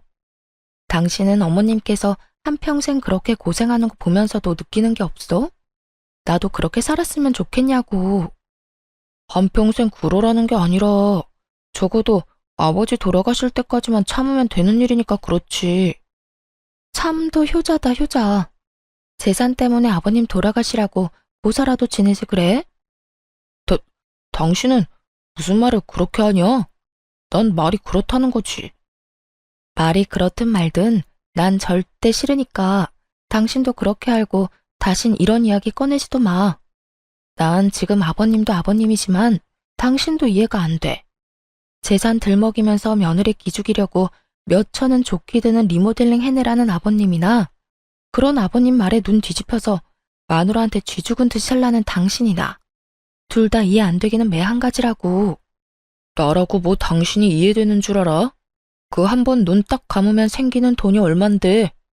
몇 년만 고생하면 우리 고생도 덜 해도 되고 당신도 좋고 나도 좋은데 왜 싫다고 하는 거야? 당신만 좋겠지. 고생은 나만 할 거니까. 하여튼 난 싫다고 했다. 분명히 말했어. 그렇게 저와 남편은 서로를 이해하지 못한 채 대화를 마무리하게 되었고 서로의 감정만 상하게 되어버렸죠. 한번 상해버린 감정을 되돌리기엔 많은 시간이 필요했고 그 감정을 되돌리기도 전에 시부의 생신이 다가왔습니다. 그 문제의 칠순이 말이죠. 당연히 리모델링은 해주지 않았고 그것에 마음이 잔뜩 상해버린 시부는 동네 잔치 규모로 집에서 잔치를 연다고 하더군요. 도와주실 분들은 전혀 부르지 못하게 했고 오로지 저와 시모에게 모든 일을 다 하라고 하더군요. 많아도 20명은 안 넘을 거다. 여자 2명이서 충분히 다 할 수 있지. 음식은 대충 손 가는 대로 반찬거리 몇 가지 하고 집으로 돌아갈 때 떡하고 과일 좀 싸주면 되지 않겠소? 하여튼 이번엔 솜씨 발휘한다고 생각하고 잘 준비해. 괜히 사람들 불러놓고 망신살 뻗치게 하지 말고. 이렇게 이야기하는데 정말 미쳐버리겠더라고요. 말이 좋아 20인분이지 그걸 시모와 제가 어떻게 하겠어요? 남편이 돕는다고 한들 큰 도움이 되지 못할 것이 뻔하기도 했고 사이도 대면대면에 지극정성으로 돕지 않을 것이 뻔하기도 했죠. 결국 전 출장 뷔페를 예약하게 되었고 그 사실을 한 시부가 또 노발대발 난리를 피워대더군요. 뭐? 출장 뷔페? 내가 한 말은 어디로 들은 게야? 집에 여자가 2명이나 있는데 사람을 부르기는 왜 불러? 여자가 2명밖에 없으니 사람을 부르죠. 아버님, 2명이 아무리 난다긴다 해도 20인분 만들어내는 건 불가능해요. 괜한 오기로 음식 준비해냈는데 맛도 없고 보기에도 형편없으면 그게 더 아버님 망신 아닐까요? 망신은 뭐가 망신이야? 모든 정성이 중요한 법인데. 그리고 네 시어미는 혼자서도 사람들 대접 다 하고 살았다. 이젠 너도 있는데 그 뭐가 힘들다고 뷔페를 불러? 얼른 취소하지 못해? 네, 못해요. 아버님도 이제 나이도 있으시고 힘들어서 그렇게는 못하세요. 때려 죽이신다 해도 안 되는 건 안 되는 거라고요. 1, 2인분도 아니고 20인분 가까이 되는 음식을 어떻게 해요? 무엇이 어째? 내가 살다 너같이 되바라진 며느리가 있다는 이야기는 듣도 보도 못했다. 어디 시아버지 생신날 손수 끓은 미역국도 대접 안 하고 넘어가려고? 아, 그건 걱정하지 마세요. 미역국은 제가 끓여드리려고 미역 불리고 있으니까. 그러면 됐죠? 되긴 뭐가 돼? 당장 취소하라는 내 말 아직도 못 알아들은 게야? 넌 시아비 생신상도 안 차리려면 시집은 왜 온 거야? 아버님, 저 생신상이나 차리자고 시집 온 거 아니에요. 아버님 아들이자 제 남편이랑 잘 먹고 잘 살려고 시집에 온 거예요. 그러니 뷔페 취소는 못하고요. 아버님이 포기하세요. 시부는 화가 머리끝까지 난 상태였고 저 역시 물러설 순 없는 노릇이었죠. 그렇게 양보 없는 치열한 다툼은 계속되고 있었고 결국 시부의 입에선 이런 말이 나오더군요. 포기? 포기는 너나 해. 난 그딴 음식들로 내 사람들 대접 못한다. 집에서 만든 음식이 아니면 대접할 생각도 없으니 네가 끝까지 그렇게 우긴다면 잔치를 하지 않으마. 정말 웃기지 않나요?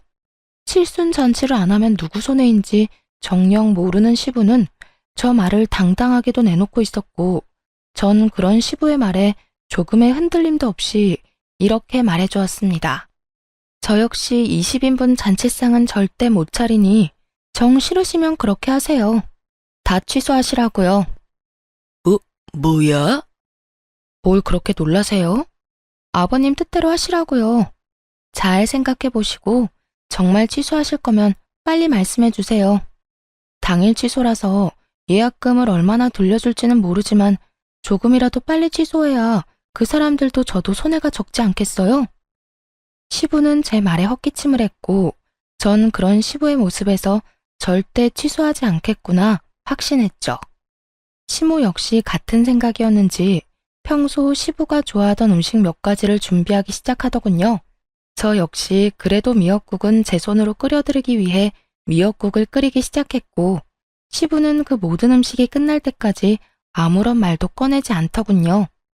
네, 결국 시부가 고집은 꺾은 것이었죠. 그렇게 음식이 완성되는 동안 남편 놈은 저를 약올리기라도 하듯 시부의 옆에 앉아 TV를 보며 깔깔거리기 바빴고, 저는 그런 남편에게 눈치를 줘봤지만 남편 놈은 제 모든 시그널을 무시하기 바쁘더군요. 생각 같아선 약속대로 다 엎어버리고 돌아가고 싶은 마음이 굴뚝이었지만 다른 날도 아니고 칠순이니 일단 도리는 다 하자는 마음에서 시모와 함께 상차림까지 모든 준비를 마쳤습니다. 그 후 사돈의 팔종까지 온갖 지인들이 시댁에 들이닥쳤고 어떻게 손님 대접을 했는지도 모를 만큼 바쁜 시간이 지나갔어요. 무사히 손님을 보내고 뒷정리를 다 하고 앉으니 편히 쉬고 있던 시부가 그때만 기다렸다는 양 시모에게 또 일을 시키기 시작하더군요. 앉지 말고 가서 시원한 꿀물이나 한 잔 타와. 아까 술을 좀 먹었더니 시원한 꿀물을 먹고 싶어. 듣는 제가 화가 치솟는 그 상황에 시모는 익숙하다는 듯 주방으로 가더니 이내 꿀물 한 잔을 가지고 와 시부에게 내밀더군요. 거기까지만 해도 어이가 없는데 시부는 시모가 타준 꿀물을 입에 대지도 않고 거칠게 잔을 탁 하고 내려놓더군요. 시원한 거라고 했잖아. 시원한 거 몰라? 얼음에 타달라는 말이잖아. 하여튼 뭐 하나 제대로 하는 일이 없어. 이거는 당신이나 마시든가 하고 당장 얼음 가지고 와. 아이고, 그냥 좀 먹어요. 아까 손님들 대접한다고 얼음 다 쓰고 없어요. 없으면 사오면 되는 거 아니야? 요즘 세상이 얼마나 좋아졌는데. 당장 편의점 가서 얼음 사와 당장. 내가 이런 것까지 일일이 가르쳐 줘야겠어? 제가 나서면 시모가 곤란해질까 싶어 웬만하면 그냥 두고만 보려고 했는데 도저히 가만히 있을 수가 없더라고요. 고생했다. 오늘 많이 힘들었지. 이런 말 한마디만 해줘도 제 맘이 그렇게까지 화가 나지 않았을 텐데 시부는 그런 말은 아예 뇌 속에 존재하지도 않는 사람처럼 구는데 정말 참을 수가 없는 지경이었어요. 그래서 전 결국 시부의 옆에 앉아 부른 배를 통통 두드리고 있는 남편을 보며 이렇게 말했어요. 여보가 좀 다녀와. 내가? 그러면 어머님이 가셔? 아님 내가 가?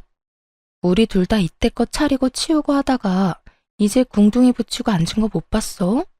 당신 보니까 소화도 안 되는 것 같은데 당신이 좀 다녀와. 얼른. 아버님 지금 당장 얼음 넣은 꿀물이 드시고 싶다잖아. 아무리 저와의 감정이 좋지 않더라도 양심이 있다면 그리고 제자리에 잘 달려있다면 당연히 남편이 가줄 거라 생각했습니다. 그만큼 시모와 저는 눈코 뜰 새 없이 고생을 했고 그에 비해 남편은 앉은 자리에서 먹느라 바빴으니까요. 그런데 남편은 이런 저의 예상을 와장창 조각내버리는 말을 짓거리기 시작하더군요. 나? 싫은데? 나 지금 배불러서 꼼짝도 하기 싫어. 그러니까 엄마가 정 걱정되면 당신이 가. 그러면 되겠네. 그 순간 남편과 제가 했던 약속들이 제 뇌리를 스쳐가고 철석같이 고개를 끄덕이며 약속 또 약속하던 남편의 얼굴이 산산조각이 나더군요. 시부는 남편의 말에 우리 아들 잘한다는 듯 긍정의 고개를 끄덕이고 있었고 전 그 모습에 더욱 화가 치솟았어요. 당신 진짜 적당히 좀 해. 나랑 한 약속 기억 안 나? 당신이 이런 식으로 하면 나도 가만히 있지 않는다고 했을 텐데. 그리고 굳이 약속이 아니라도 이 정도는 해줄 수 있잖아. 오늘 하루 종일 고생한 어머님이랑 내가 안쓰럽지도 않아? 안쓰럽기는 무슨? 우리 엄마는 당신 시집 오기 전에 더한 일도 혼자 다 했어. 그리고 당신도 그래. 시집 왔으면 시댁 가풍에 따라야지. 그까진 약속이 뭐라고 이렇게 날 들들 볶아대는 거야? 그까진 약속 각서라도 쓴 것도 아니고 난 할 만큼 했거든. 그러니까 당신이나 적당히 해. 우리 부모님 다 듣는 데서 이게 뭐 하는 짓이야? 감히 하늘 같은 남편한테. 하늘 같은 남편? 그래, 하늘 같은 남편. 그리고 말이 나왔으니까 하는 말인데 당신만 참으면 우리 집에 큰 소리 날 일도 없어. 큰 소리만 안 나겠어? 나도 편안하게 우리 아버지 재산 다 받을 수도 있고 그러면 나만 좋은 거 아니라고 했잖아. 그 재산 받으면 나 혼자 다 쓰는 것도 아니고 다 우리 거가 되는 건데 당신이 조금만 우리 아버지 비위 좀 맞춰주면 안 되냐? 꼭 이렇게 사사건건 다 걸고 넘어져야겠어. 그 순간 머릿속이 하얘지며 이혼이 떠오르더군요. 말이 좋아야 비위이지 남편 말은 그야말로 시댁 종노릇이나 하면서 평생 살라는 말인데 그걸 제가 왜 참고 살아야 하나 싶었어요. 전 그렇게 살려고 결혼한 것도 아니었고 이런 남자란 걸 알았으면 애초에 결혼 따윈 하지 않았을 테니까요. 내가 사사건건 다 걸고 넘어지는 게 아니라 사사건건 말도 안 되는 소리를 아버님이랑 당신이 하는 것뿐이야. 그리고 난 그딴 돈 필요 없거든? 내가 말했지? 그 돈 받을 때까지 고생하는 사람은 나뿐이라고. 당신만 귀한 자식 아니야. 나도 우리 집에선 귀한 딸이라고. 그러니까 남의 집 귀한 자식 종 취급할 생각하지 마. 이게 무슨 종 취급이야. 어른한테 말대꾸하지 말고 좋은 게 좋은 거라고 하면서 잘 살자는 말인데. 아버님은 제 손으로 물 한 잔 떠다 먹는 법이 없고 당신 또한 그런 아버님 옆에 앉아서 날 부려먹겠다고 눈을 반짝이고 있으면서 종 취급이 아니라고? 입은 삐뚤어졌어도 말은 바로 해라. 그게 종 취급이야. 가만히 앉아서 남자라는 이유로 여자들 부려먹는 거. 아버님이야. 워낙 그러고 살아오신 세월이 있으니 100번 양보해서 그럴 수 있다고 치자. 당신은 뭐야 도대체? 보고 배울 게 없어서 지금 그딴 걸 배워? 내가 진짜 살다 이렇게까지 사람 무시하는 몰상식한 사람들은 처음이야. 마지막이라고 생각하니 못할 말이 없더라고요. 물론 제가 못할 말이 없도록 남편이 판을 잘 깔아주기도 했고요. 제 입에선 그간의 우라가 터져나오고 있었고 제 말을 듣고 있던 남편은 더는 참을 수 없다는 듯 손을 올리더군요. 남편의 손과 제 뺨이 맞닿는 순간 이게 무슨 일인가 싶어 사고가 멈춰버리더군요. 이게 현실인가 꿈인가, 정말 이게 현실이 맞나 하는 생각에 혼란스럽게까지 했습니다. 그렇게 제가 황당함에 사고가 멈춰버린 순간 시모가 자리에서 일어나더니 저를 대신해 남편에게 똑같이 되돌려주더라고요.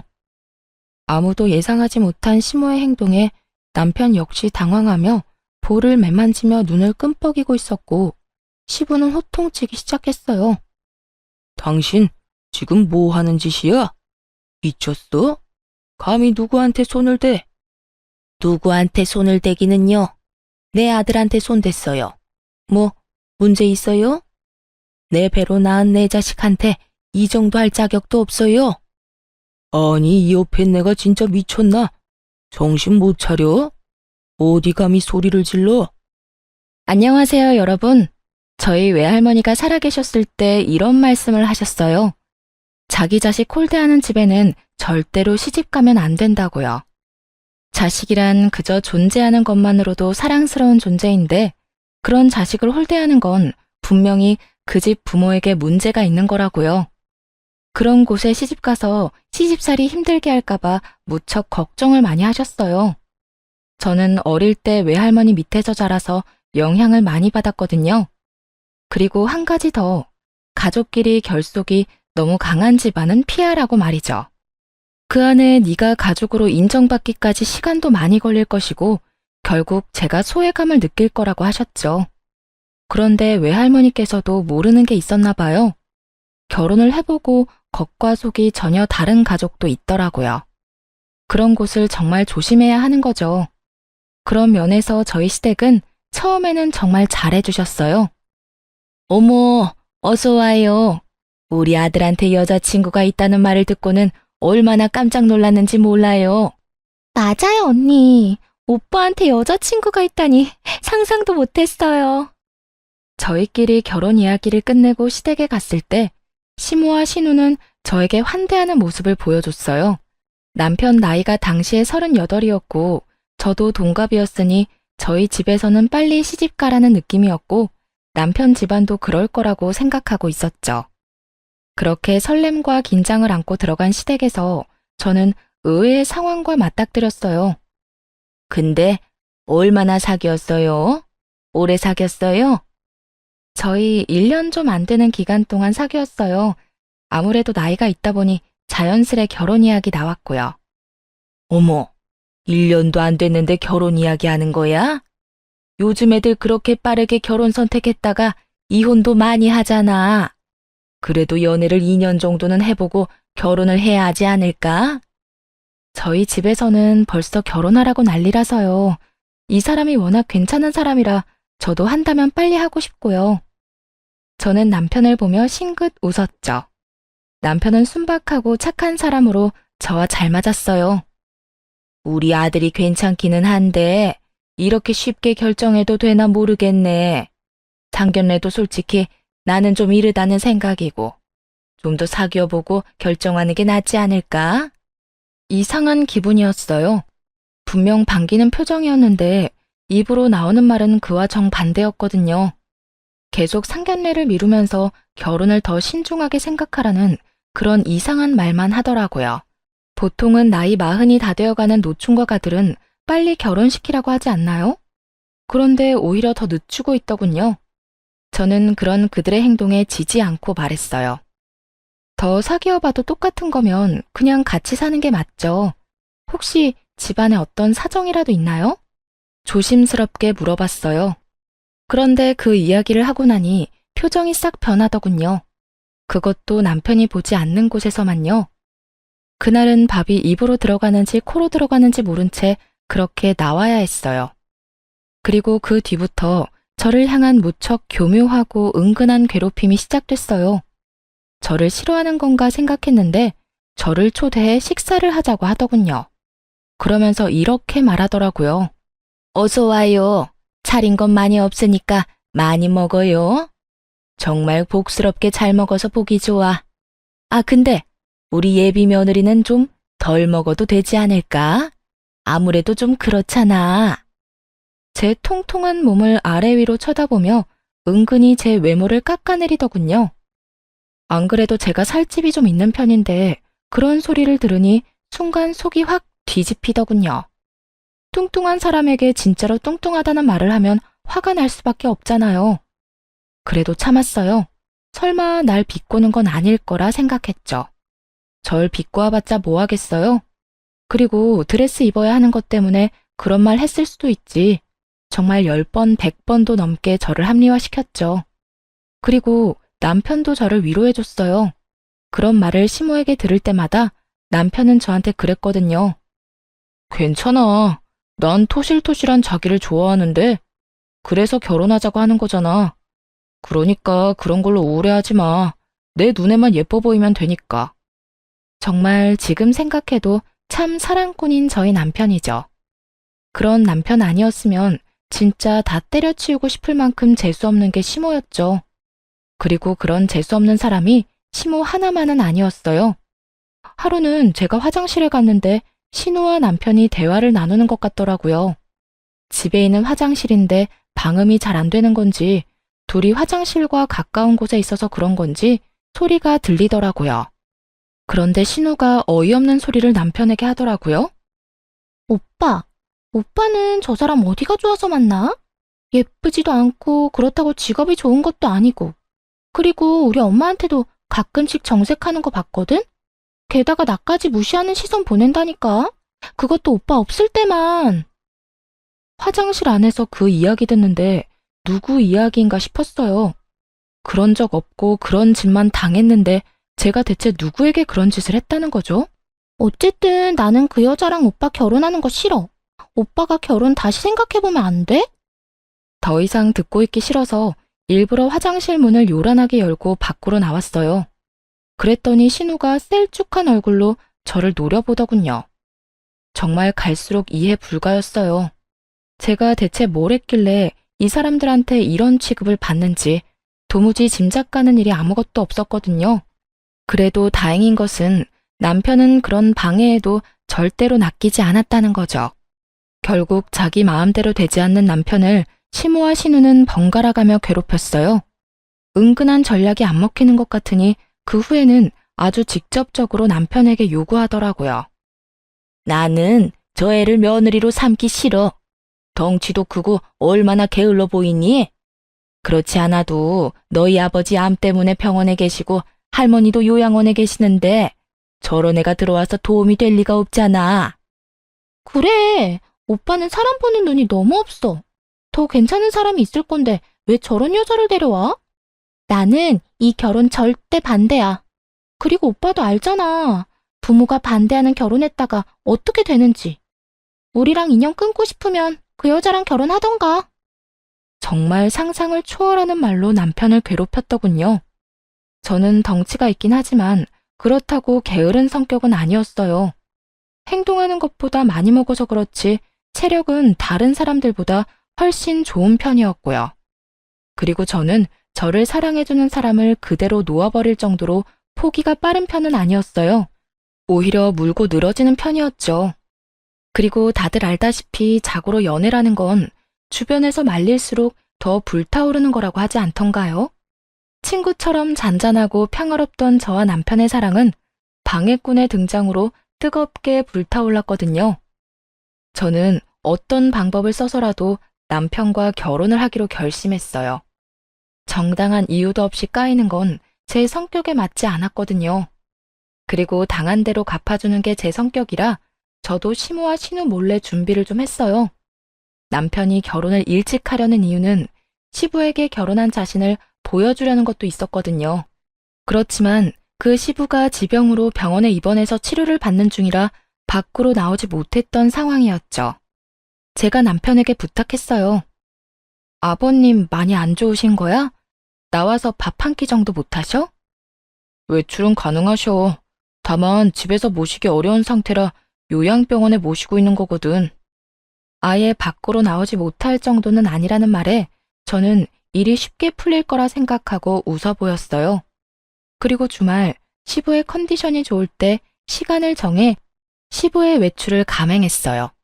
물론 시부에게는 당일 가서 말씀드렸어요. 미리 말하면 시모와 신우가 또 깽판 칠 것 같았거든요. 그리고 제가 입을 옷은 남편이, 남편의 신발과 넥타이는 제가 준비했어요. 그렇게 저희 부모님과 시부를 대면시켰죠. 아유, 이렇게 귀한 딸을 시집 보내려면 마음이 아프시겠습니다. 아니요, 저희 애가 많이 모자랍니다. 일하느라 집안일도 잘 못 거들어서 처음에는 많이 부족할지 몰라요. 그래도 애정으로 봐주세요. 못하는 걸 못한 채로 두는 아이는 아닌지라 조금씩 잘해 나갈 거예요. 예, 제가 몸이 이 모양이라 아들놈 장가가는 게 소원이었는데 며느리가 그걸 이뤄주는 것 같아 고맙네요. 그리고 입원한 동안 아들 통해서 며느리가 이것저것 제 편의를 많이 봐줬다고 들었습니다. 이렇게 야무지니 우리 아들은 복 받은 거지요. 시부가 입원한 동안 남편을 통해서 시부에게 이것저것 챙겨줬거든요. 특히 병원 생활로 입맛 없을 것 같은 시부를 위해 맛있는 음식도 많이 넣어드렸고 안에 있을 때 심심하지 마시라고 좋아하시는 책도 많이 보내드렸거든요. 그렇게 여러 면으로 도장을 쾅쾅 찍어놓은 보람이 있었어요. 시부가 저를 무척 좋게 봐줬어요. 그러면 지체하지 말고 어서 나를 잡는 게 어떻겠습니까? 줘야 좋지요. 최대한 빨리 잡아서 제가 손주라도 볼 수 있으면 정말로 여한이 없을 것 같습니다. 결국 제가 원했던 그 말이 시부의 입에서 나왔어요. 시부 덕분에 저희는 결혼 허락을 받았어요. 그리고 날짜 잡는 것까지 이야기하고 소소한 이야기로 분위기가 무르익었는데 그제야 시모와 신우가 뛰어오더군요. 사실 두 사람에게도 상견례 한다고 미리 말해놨거든요. 시부가 온다는 이야기만 쏙 빼놓고 말이죠. 당연히 제가 전화하니 네가 뭔데 멋대로 상견례 날짜 잡냐며 가지 않을 거라고 코웃음 치던 시모였는데 시부가 있다는 걸 남편에게 뒤늦게 듣고 놀라 달려온 거였어요. 이게 뭐 하는 거야? 당황한 시모와 신우를 앞에 두고 시부가 말했어요. 당신 도대체 이런 중요한 날 왜 늦은 거야? 너도 상견례 계속 미룬다는 말은 들었다만 이런 자리에까지 늦어? 여보, 다시 한번 생각해봐요. 당신 아파서 그런 거면 그런 생각 버려요. 당신 지금보다 더 오래 건강하게 살 수 있는데. 그리고 저는 지금이 기회라는 걸 잘 알았어요. 시모와 신우가 왜 저를 탐탁지 않아 하는지 물어볼 처음이자 마지막 기회요. 어머님, 그런데 이 사람도 이제 곧 40인데 결혼을 미루는 이유가 따로 있을까요? 저나 남편에게 문제가 있는 것도 아니고 양가 집안에 나쁜 일이 있는 것도 아닌데, 그리고 40이 다 돼가는 저희가 1년 정도 사귀었으면 많이 사귄 거라 생각하는데 정말로 이해가 안 돼서 여쭤보는 거예요. 저희가 왜 이 결혼을 더 끌어야 하는지 저희한테 설명 좀 해주세요. 그래야 저희도 납득하고 그 말에 따르던 말던 하죠. 시모가 또박또박 할 말 하는 저를 살짝 째려보더군요. 저도 엄마 아빠 위세가 있으니 무섭지는 않더라고요. 그리고 무엇보다 시부가 있는 앞이었잖아요. 아들의 결혼을 그 무엇보다 축복하고 좋아해주는 시부가 있는데 제가 뭐가 겁나겠어요? 시부 위세를 등에 업고 물었죠. 그랬더니 시부도 말하더라고요. 그래, 내 며느라가한테 다 들었어. 대체 왜 그런 짓을 했어? 듣고 있으니 내가 기가 막히고 어이가 없어서 언제는 빨리 결혼시키고 싶다며. 나한테 한 말이랑 애들한테 하는 말이 왜 달라? 그러자 시모가 입을 꾹 닫더군요. 뭔가 있는 것 같았지만 말하지 않더라고요. 그게 무슨 이유인지는 모르겠지만 시부에게도 말하지 못할 만큼 비밀스럽고 문제가 되는 것임에는 틀림이 없어 보였죠. 그날을 기점으로 제 안에서 시모는 꿍꿍이가 있는 사람 1위에 올라섰어요. 그렇지만 시부를 끌어들인 보람이 있었는지 결혼은 빠르게 진행됐어요. 조금만 더 늦었으면 다음해 말까지 기다렸어야 할 뻔했거든요. 결혼 과정에서도 여러 가지로 성가시게 하던 시모는 시부의 전화 한 통이면 쪼그라들어서 결혼 준비는 문제없이 해나갔어요. 그렇게 저와 남편은 결혼을 했어요. 그리고 가장 먼저 한 건 남편의 통장 관리였죠. 남편은 매달 50만 원씩 시모에게 용돈을 주고 있었어요. 솔직히 너무 많다 싶었지만 그건 남편이 자기 부모에게 주는 거니 제가 손댈 부분이라고 생각지 않았어요. 게다가 시모도 조모와 시부를 돌보느라 많이 힘든 건 사실이었거든요. 남편에게 듣기로는 조모도 살아계시는데 1급 시력장애와 노환으로 요양원에 계신다고 했거든요. 그러니 시모는 본인의 남편 병간호도 해야 하고 시어머니의 병간호도 해야 하는 상황이었던 거죠. 직장을 다니지는 않지만 힘든 일을 하는 분이니 그 정도 용돈 드리는 건 아깝지 않다고 생각했어요. 그렇게 결혼하고 6년쯤 지났을 때는 서로가 서로에게 어느 정도 익숙해진 상황이었어요. 시모와 신우는 마주칠 때마다 저를 노려보긴 했지만 예전처럼 막무가내로 굴지는 않았어요. 이미 결혼을 했으니 더 이상은 무의미하다고 생각했을지도 모르죠. 그리고 그때쯤에는 남편과 제 사이에 아들이 태어났기 때문에 분위기가 누그러진 거라고 생각했어요. 시모와 신우가 아이에게 뭔가 사주거나 엄청 예뻐하는 건 본 적 없지만요. 제가 그 부분에 대해서 남편에게 엄청 화를 낸 적 있거든요. 그랬더니 남편이 약간 곤란한 표정을 지으며 저한테 그 이유를 명확하게 설명해 주더라고요. 어머니가 우리 아이 안아주지 않아도 너무 마음 쓰지 마. 사실은 어머니가 새어머니거든. 그래도 여태껏 나 키워주셨어. 그러니까 그 부분은 깊게 생각하지 마. 어머니도 핏줄에게 더 마음이 가는 거겠지. 나 키워준 것만으로도 고맙게 생각하고 있어. 그 이상 바라면 욕심이지. 남편의 이야기를 듣고서야 이 사람들이 왜 남편 결혼에 그다지 흥미가 없었는지 조금은 이해할 수 있게 됐죠. 자기 자식이 아니니까 결혼을 늦게 가든 노총각으로 늙어 죽든 상관 안 한 모양이다 싶었어요. 솔직히 애가 생긴 후 제가 애와 떨어질 수 없다 보니 시댁과 만남을 계속 피할 수 있었거든요. 그러다 얼마 전 시모가 외출하려다 계단에서 구르는 바람에 다리뼈가 골절되는 사건이 벌어졌어요. 골절된 뼈가 붙을 때까지 병원에 입원했는데 나올 때 저희가 시댁으로 모셨어요. 그런데 가는 차 안에서 시모가 툭 한마디를 내뱉었어요. 우리 집 말고 너희 집으로 가자. 네? 저희 집이요? 그래, 시어머니가 다쳤는데 너희는 그냥 집에만 내려다주고 갈 생각이었니? 지금 당장 거동도 제대로 못하는데 목발 짚으니 겨드랑이랑 어깨도 너무 아프고 온몸이 별로야. 그러니 너희가 내 수발 좀 들어야겠다. 저는 당황했어요. 이제 막 새돌이 된 아기가 있는 맞벌이 집이었어요. 남편은 야근이 잦았고 저는 퇴근과 함께 육아 시작인 사람이었거든요. 그런 상황에서 시모까지 떠맡으라는 건 너무한 일이었어요. 어머님, 저희 맞벌이에요.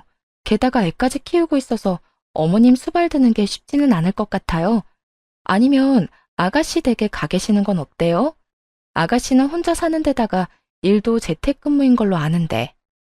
언니, 생각이 있는 사람이에요? 결혼도 안 한 제가 어머니랑 같이 살면 어떤 인간이 나랑 연애하고 싶겠어요? 나 평생 노처녀로 늙어 죽게 만들려고 작정했어요?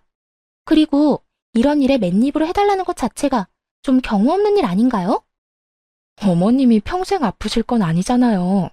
다리만 나으면 집으로 돌아가실 텐데 무슨 그런 소리를 하세요? 그리고 저희도 그냥 모셔달라는 건 아니에요. 어머님께 드리는 용돈에 더 못해서 한 달에 100만 원 어머님 편으로 붙여드릴게요. 그걸로 어머님 모셔주면 될 것 같은데. 꼴랑 100만 원으로 누구한테 그딴 일을 시켜요? 그리고 그 100만 원 중에 절반은 엄마 용돈이잖아요. 사람을 그따위 싼값에 부려먹어도 되는 일이에요? 200만 원 맞춰주면 생각해 볼게요. 상상을 초월한 금액에 슬금슬금 열이 나더군요. 아가씨, 보자하니 너무하시네요. 어머님 자식이 남편뿐이에요?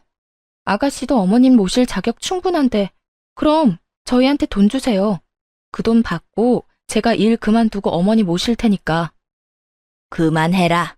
아들이 어머니 모시는 게 당연한 일이지. 너가 모시기 싫어서 내 딸한테 그런 소리 하는 거야? 먼저 돈 이야기 꺼낸 건 아가씨예요. 어쨌든 저희는 상황상 어머님 못 모시니까 아가씨랑 저희랑 모은 돈으로 요양병원이나 재활병원에 들어가서 치료라도 받으세요. 아들아, 네 와이프 하는 거 보고 할 말 없니? 내가 그래서 처음부터 마음에 안 든다고 누누이 말하지 않았어. 이거 봐라. 아픈 엄마 모시고 싶지도 않다며 네 누이 동생한테 미루는 것 좀 봐. 내가 이렇게 비참하게 살아야겠어? 어머니, 저도 어머니 마음은 이해가 가지만 저희 상황도 생각해 주세요. 저도 야근 많고 이 사람도 집에 와서 독박 육아해서 정말로 어머니 모실 시간 여유가 전혀 없어요. 병원이라도 들어가 계시면 자주 찾아뵙고 원하는 거 넣어드릴게요. 그리고 괜찮아지면 집으로 오시면 되고요. 뭔가 남편이 한마디 해주길 바란 모양이더라고요. 그런데 남편이 그렇게 나오니 시모가 기가 찬 듯 남편을 쳐다봤어요. 너 결혼했다고 사람이 바뀌었네. 예전에는 내가 하란 대로 꼬박꼬박 해주더니 이제는 그런 거 해줄 필요 없니? 그것도 다 네 와이프가 뒤에서 시키는 거겠지? 와이프한테 제발 뭐라고 하지 마세요. 대체 왜 이러세요? 어쨌든 저희는 거절했으니까 동생이랑 상의해서 저한테 알려주세요. 그렇게 남편은 시모와 신우를 시댁에 내려주고 집으로 돌아왔어요.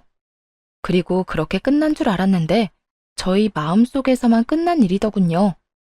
예, 너 정말로 나 수발 안 들 거니? 이래서 키워준 은혜도 모른다는 말이 나오는 거야. 내가 너한테 얼마나 신경을 썼는데 지금 와서 나한테 이딴 취급을 받게 해? 오빠, 진짜 너무해. 어떻게 나한테 엄마를 맡으라고 할 수 있어? 오빠가 인간이야? 두 사람이 교대로 남편을 끊임없이 괴롭혔어요. 아주 거머리가 따로 없을 정도였죠. 시모는 전화통화로, 신우는 찾아와서 남편을 괴롭혀댔어요. 그렇잖아도 살이 안 찌는 사람이 피로로 늙어가기까지 하니 저도 이제는 못 참겠더군요. 시모와 신우에게 한마디씩 하려다가 남편 말이 생각나서 그것도 못할 짓이더라고요. 자기 키워준 어머니라며 이해해달라는 그날의 남편 목소리가 제 머릿속을 떠나지 않았거든요. 결국 저는 시모를 저희 집으로 데려오도록 했어요. 다만 딱 2달만 봐주기로 약속을 했고요. 신우에게 돈도 받아내고 싶었는데 신우가 제대로 된 일도 안 하고 다니니 어쩔 수 없이 아무것도 받지 않고 시모를 봐주기로 했어요. 그런데 온 첫날부터 저에게는 지옥과 다름없었어요. 아침에 출근할 때 점심 식사도 다 해놔야 되는 거 아니니? 반찬이 빈약해서 뼈가 낫겠어? 네 자식이 아팠어도 일이 성의 없이 했을까? 저녁밥이 느끼해서 그런지 상큼한 과일이 먹고 싶구나. 냉장고에 들어있던 건 신선하지 않으니까 나가서 좀 사와. 복숭아나 메론 같은 걸로. 시모는 정말 진상 중에서도 상진상이었어요. 집에 없는 와중에도 전화를 해서 저에게 끊임없이 무언가를 요구했고, 집에 와서는 남편이 돌아올 때까지 애를 볼 시간도 없이 휘둘렸어요. 정말 온갖 트집을 다 잡더군요. 그렇게 2주의 시간이 흘렀어요. 그런데 그 2주 동안 시모는 한 번도 시부나 조모에 대한 이야기를 묻지 않더군요. 시모가 시부의 병간호를 책임지고 있었다는 건 알고 있었거든요. 그런데 시모도 시부도 서로에게 연락을 하지 않는 걸 보고 의아한 기분이 들더군요. 따로 남편에게 말해서 함께 시부의 병원으로 향하기로 했어요. 조모가 있는 요양원은 그리 멀지 않았기에 거기부터 들리기로 했어요. 저희는 한 달에 한 번씩 꼬박꼬박 조모 병원을 찾았거든요. 그런데 이번에는 시모 문제에 여러 가지 문제가 겹쳐서 지난달에는 방문을 못한 상태였어요. 그런데 간호사가 저희한테 이상한 말로 인사를 전하더군요. 어머, 얼굴 잊어버리겠어요. 사실은 어르신도 보호자분들 오시길 엄청 기다렸거든요. 그래요? 저희 주 보호자는 저희 어머니인데 언제 오고 안 오셨는지 알 수 있나요? 잠깐 차트 볼게요. 그러면서 컴퓨터를 훑는 간호사의 시간이 점점 길어졌어요. 드디어 찾았는지 밝은 얼굴로 제게 말해줬어요. 6개월 전에 한 번 오신 거로 되어 있네요. 어머님이 오셨다고 차트에 적혀 있어요. 저희도 한 달에 한 번씩은 오는데 시모가 6개월 동안 안 온 걸 보니 뭔가 이상하다 싶었어요. 그러고 보니 저희가 수발 들고 있는 와중에도 조모와 시부를 신경 쓰는 걸 한 번도 못 봤거든요. 이상한 일 투성이었지만 면회 중에 그 생각만 할 수도 없으니 얼른 시조모를 찾아뵙고 인사를 드렸어요. 할머니, 저희 왔어요. 아이고, 그래. 우리 새끼 왔니? 네, 지난달에는 죄송해요. 어머니도 다치시는 바람에 경황이 없었거든요. 밖에서 사온 음료를 옆 침대분들에게도 챙겨주고 조모를 휠체어에 태워 요양원 내의 조용한 곳으로 갔어요. 시모는 눈이 잘 보이지 않는 만큼 청력이 예민하셔서 갑자기 고함을 질러대는 치매 노인과 같이 있는 걸 싫어하셨거든요. 우리 손자, 손 좀 잡아보자. 눈이 잘 안 보이는 시조모께서 남편의 손과 팔, 얼굴을 더듬거렸어요. 너 혹시 살 빠졌니? 건강 챙겨야 한다. 너는 어릴 때부터 몸이 허약해서. 그러더니 손자 손을 꼭 잡고는 머뭇머뭇 한마디를 꺼내셨어요. 너 혹시 너희 엄마 때문에 힘든 건 아니지? 남편이 아무 대답하지 않자 조모가 남편 손을 더 꼭 잡았어요. 내가 더 건강하게 오래 살았어야 했어. 이런 곳에 들어오지 말고. 너 혹시 네 새엄마가 너 버리려고 한 건 기억하니? 순간 저도 남편도 흠칫 굳었죠. 설마 이런 내용을 말해줄 거라고는 생각도 못했거든요. 엄마가 진짜 그랬다고요? 그래. 그 뒤로도 너 키우기 싫다고 나 찾아와서 하소연하는 거 내가 따끔하게 일러보냈다. 그런데 이상하지? 너 다 크고 나니까 그런 말이 없어. 너 성인 될 때까지 주구장창 와서 네 욕만 하던 년이. 남편은 자신을 길러준 새엄마에 대해 항상 고마운 마음을 가지고 있었어요. 그건 옆에서 봐온 제 눈에도 그렇게 보였거든요. 그런데 그 모든 게 가식이었고 남편이 미성년자 시절 내내 그렇게 생각했다는 거잖아요. 그런데 왜 성인이 되고 나서는 그런 말이 없었나 의아했어요. 성인이 된 후에도 남편은 시댁에서 함께 살고 있었거든요. 분명 얼굴 마주치는 건 똑같은데 성인이 되기 전과 된 후의 모습이 달랐을까요? 남편은 골똘히 뭔가를 생각하고 또 생각하는 모습이었어요. 저도 조모 말에 충격을 받기는 했지만 그래도 저까지 흔들려서는 안 된다고 생각했어요. 그리고 당사자가 아니었으니 남편보다는 충격을 덜 받을 수밖에 없잖아요. 그래서 곁에서 조용히 남편을 토닥여줬어요. 시조모와 면회를 끝나고 시부 병원으로 향하는 내내 남편은 뭔가를 생각하는 것처럼 아무 말도 하지 않았어요. 저도 그런 남편의 모습이 어색했지만 옆에서 눈치만 보고 있었죠. 그리고 시부 병원에 도착해서 남편이 한 일은 시모가 언제 병원에 왔었는지였어요. 생각보다 시부 병원에는 자주 왔더군요. 시부가 입원한 기간이 그리 길지는 않았는데 1, 2주마다 꼬박꼬박 왔더라고요. 그래도 시어머니보다는 남편이 좋은가 보다 싶었는데 시부 말을 들어보니 그건 또 아니더군요. 아버지, 저 왔어요. 혹시 어머니가 자주 찾으셨어요? 자주 찾아왔다 마다 아주 올 때마다 귀찮아 죽겠다. 너 혹시 네 어머니 홀대하고 있는 건 아니냐? 시부의 갑작스러운 말은 시모와 정반대였죠. 남편이 갸웃하더니 시부에게 말했어요. 왜 그렇게 말씀하세요? 그렇지 않고서야 너희 엄마가 와서 그런 말을 할 리가 없잖아. 네가 요새 서운하게 대한 건지 결혼하고 나서 엄마한테 관심을 안 줘서 그런 건가? 자꾸 자기를 보험금 수령자로 해달라. 집은 딸한테 주라며 나한테 요구를 하잖아. 요새 네 동생이 너희 엄마 모시고 있다던데 어머니 잘 들여다보고 신경도 쓰고 그래라. 네가 자기한테 신경 안 쓴다고 딸밖에 없다며 지금 살고 있는 집 명의 네 동생 앞으로 돌려달라는데 네 엄마가 얼마나 불안했으면 그런 소리를 했겠냐. 이제 너도 엄마 알아서 챙겨드리고 그래. 보험금 수신인을 바꿔달라는 말이 이렇게 무섭게 들리긴 처음이었어요. 어머니가 그런 말을 하셨어요? 그럼 동생은 별말 없었어요? 너희 할머니 돌보는 것도 네 여동생이 하고 싶다고 하더구나. 그것 때문에 매달 돈 필요하다고 해서 돈 좀 주고 있어. 50만 원씩. 저와 남편은 순간 뒤통수를 제대로 맞은 기분이 들었어요. 조모 병원에 넣어두고 돌봐주지도 않던 신우가 돈까지 받아갔다는 이야기에 남편 눈이 뒤집어졌어요. 왜냐면 조모에게 필요한 물건이 있으면 본래 주 보호자에게 연락이 가는데 주 보호자가 연락을 받지 않으면 그 다음 보호자에게 연락이 오거든요. 그래서 간호사가 남편에게 매번 전화를 했어요. 필요한 게 있을 때마다 챙겨달라고 말이죠. 그래놓고 지금 시무마저 우리에게 넘기고 자기는 아무런 노력 없이 돈만 챙겨가고 있었으니 남편이 느꼈을 배신감이 상상도 되지 않더군요. 시부 옆에서 수발들면서 시부에게 뭐라도 뜯어내려고 안간 힘을 쓰는 시모의 모습을 본 것 같아 저도 기분이 안 좋았고요. 사실 시댁 재산권은 전부 시부에게 있거든요.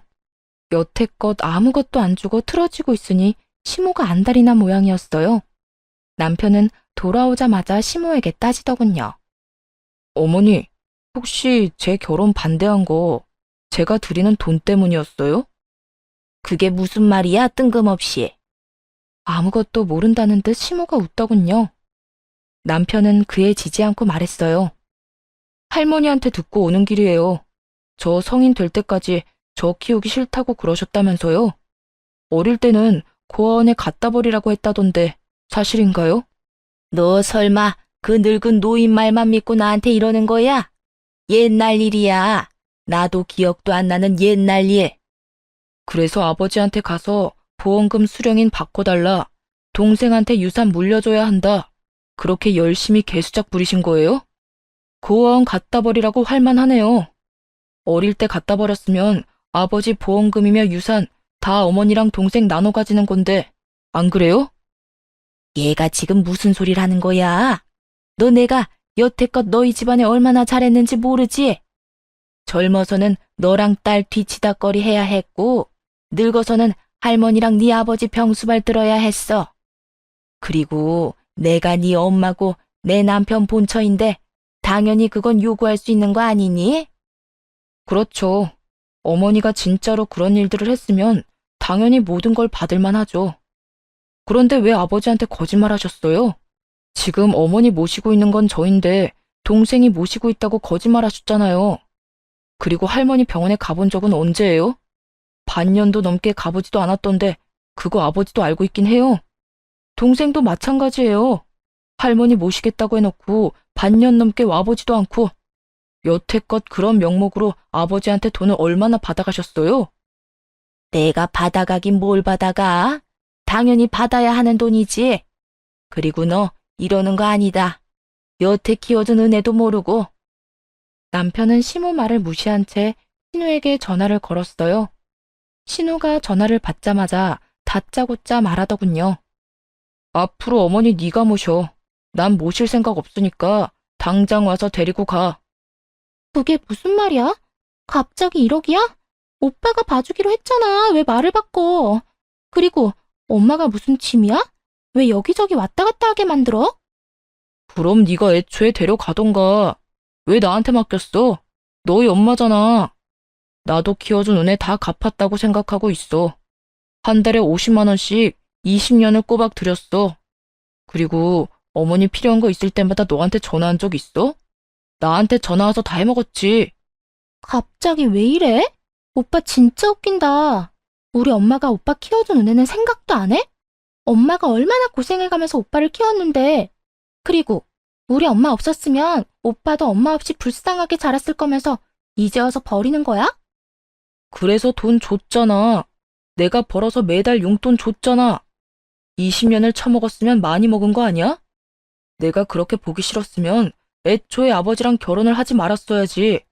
내가 죽어도 우리 아버지 아들인데. 딸, 너희 오빠가 도대체 왜 이러는지 모르겠다. 너희 할머니 전화 받고 와서는 나를 돈이나 탐하는 여자로 몰아가는데 미쳐버리겠어.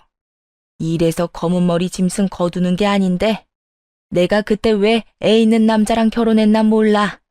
다리도 지금 덜 붙었는데 나 쫓아내려고 난리가 났어. 네가 어떻게 좀 해줘.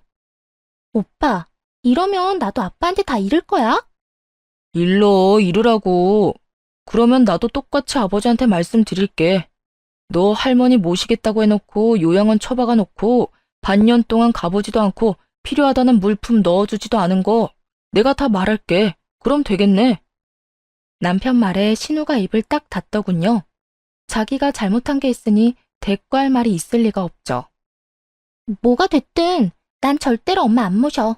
부양 안 할 거야. 어머니 기분 좋으시겠어요. 하나뿐인 딸이 절대로 어머니 수발은 안 든다네요. 근데 어쩌죠? 이제 저도 당신 자식 아닌데. 친자가 아니니까 부양 의무는 없는 거 맞죠? 친자식한테 부양하라고 하세요. 남편은 그 길로 시모를 강제로 끌어내 차에 태웠어요. 그리고 신우 집 앞에 시모와 시모가 가지고 온 짐을 덜렁 내려놨죠. 시모가 고래고래 고함을 지르더군요. 네가 이러고도 무사할 줄 알아? 부모를 노상에 두고 가는 놈이 어딨어?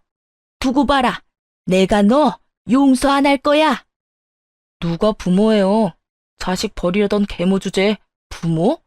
웃기고 있네. 남편은 시모와 신우의 연락을 싹 다 무시하고 시부 병원으로 향했어요. 그리고 병원에 입원한 시부에게 다 이야기했어요. 시부가 그간의 이야기를 듣고는 충격을 받아 시모를 불러냈어요. 시모는 억울한 표정 한껏 지으며 신우와 들어오더군요. 여보, 내가 어떤 꼴을 당했는지 알아요? 당신 없다고 저 녀석이 나를 얼마나 홀대하던지. 뼈가 다 붙지도 않았는데 저를 강제로 쫓아내더라니까요. 당신 딸 집에 있는 거 아니었어? 나한테는 딸이 수발 다 든다고 했잖아. 그제야 자기가 말실수를 했다는 걸 깨달았는지 입술을 꽉 닫더군요. 그래놓고 나한테는 아들 녀석이 잘못한 것처럼 말을 했어? 도대체 이유가 뭐야? 그리고 당신, 어머니 요양원에 모셔놓고 어떻게 반년 동안 병문안을 안 가볼 수가 있어? 며느리잖아. 그러라고 돈도 줬잖아. 나한테 오는 길에 어머니 뵙고 왔다면서 뻔뻔하게 거짓말을 해? 그래놓고 뭐? 보험금 수령인을 당신 앞으로 해달라고? 당신 같은 거짓말쟁이한테? 여보, 제가 하는 이야기 믿지 마요. 그거 다 우리 이간질 시키려고. 이간질은 무슨, 내가 병원에 전화해서 직접 알아봤는데. 이게 대체 뭐 하는 짓이야? 당신이 그러고도 사람이야? 나 병원에 입원하면서 딱 한 가지 부탁했어. 어머니 잘 좀 모셔달라고. 그런데 보라는 어머니는 안 보고 나한테 찾아와서 돈 뜯을 생각만 해? 아버지, 어머니한테만 뭐라고 하지 마요. 엄마가 얼마나 힘들었는데요. 아버지가 그러면 안 되죠. 그래, 안 되겠지. 네 엄마처럼 너도 나한테 거짓말하고 할머니 내버려 뒀잖아. 도대체가 내가 입원한 동안 무슨 일이 생긴 거야? 당신, 지금 당장 우리 집에서 나가. 주민등록 말소 신청할 테니까. 여보, 아버지! 나 부르지 마라. 가만 보니 우리 아들 결혼 계속 미룬 것부터 이상하다 싶었어. 나하고 말할 때는 빨리 장가 보내야 한다더니 장가 간다는 애한테 못 가게 막은 거 아들 돈 때문이지? 우리 아들이 돈 벌어서 당신한테 돈 주고 내가 당신 고생한다고 생활비조로 돈 주고 그러니까 일도 안 하고 편하게 지내려고. 결국 시부의 불호령에 시모와 신우는 아무 소리도 못하고 쫓겨났어요. 그리고 정말로 시부는 시모의 주민등록을 말소시켜버렸어요. 두 사람은 재혼인데다가 등본상으로는 배우자가 아닌 동거인으로 되어 있어서 가정이 좀 단순했죠. 이혼도 필요 없는 상황이더라고요. 법적으로 혼인신고가 된 게 아니었더라고요. 나중에 알게 된 사실인데 시모가 몇 달 있어보고 아니다 싶으면 튈 생각이었나 보더라고요. 그래서 시부 쪽이 아닌 시모 쪽에서 혼인신고는 안 하겠다고 했고 그 뒤로 계속 이렇게 혼인신고 안 하고 살았다더군요. 그러다 남편이 결혼하고 시부가 곧 죽을 것처럼 병원에 들어가 있으니 그제서야 재산을 챙길 생각으로 중간에서 날조하고 다닌 거였죠. 자기들에게 재산을 주기를 원한 거고요. 참 대담한 건지 미련한 건지 그렇게 시모가 주민등록지도 없이 붕 떠버렸어요. 그러자 시모와 신우가 매일같이 시부에게 찾아가 눈물로 애원을 하더라고요. 여보, 제발 우리 좀 살려줘요. 이제 나가면 우리는 어떻게 살아요? 주민등록만이라도 당신 앞으로 해줘요. 네? 잘못을 빌지 않고 자기 불쌍한 것만 내세운 꼴을 보니 아직도 정신 못 차렸다 싶었죠. 내가 미쳤어? 여태껏 우리 집 재산 갉아먹고 있던 인간들한테 내가 왜 그런 행동을 해? 내가 당신한테 여태 못한 게 뭐가 있어?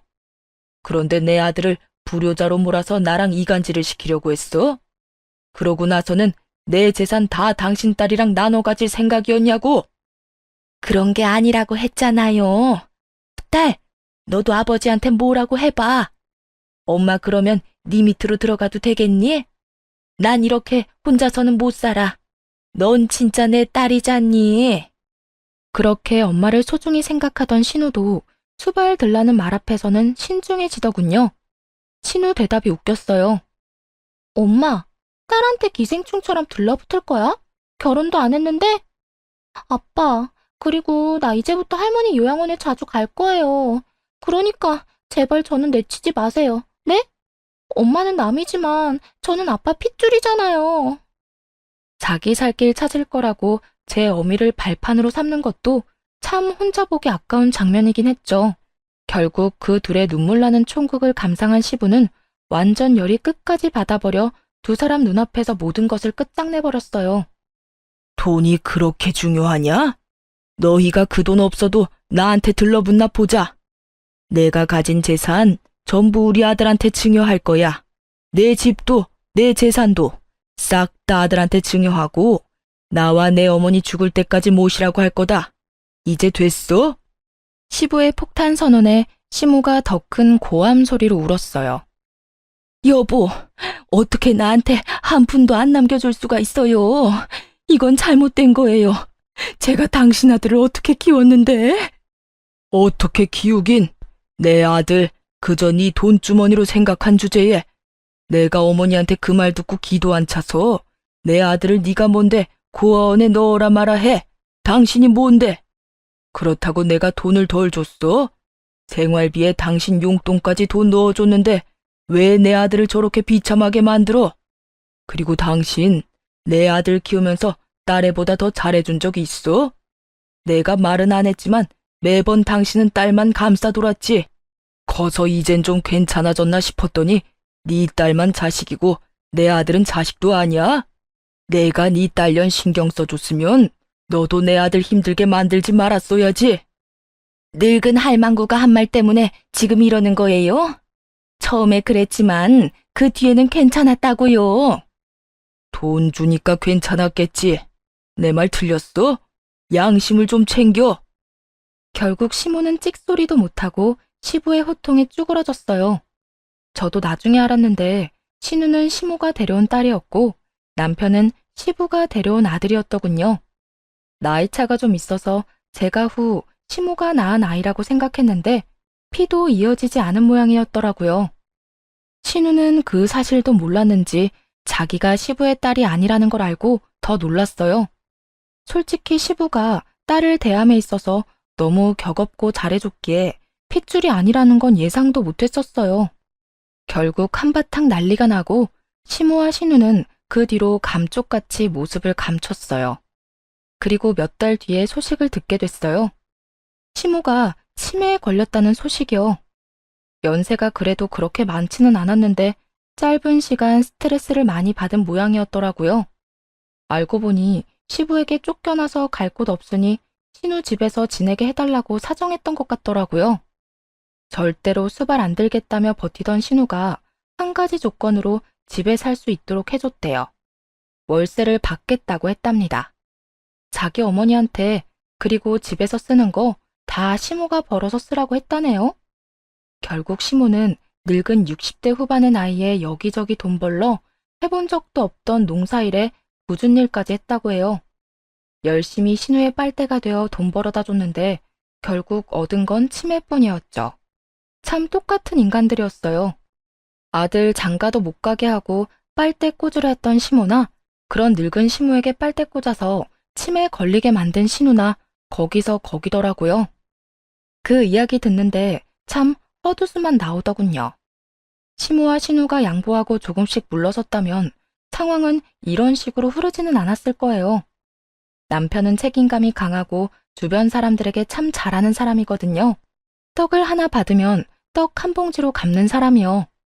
시모가 마지막까지 모르는 게 하나 있었는데 시모는 이 모든 사태가 시조모의 말 때문에 일어난 거라고 착각하고 있더라고요.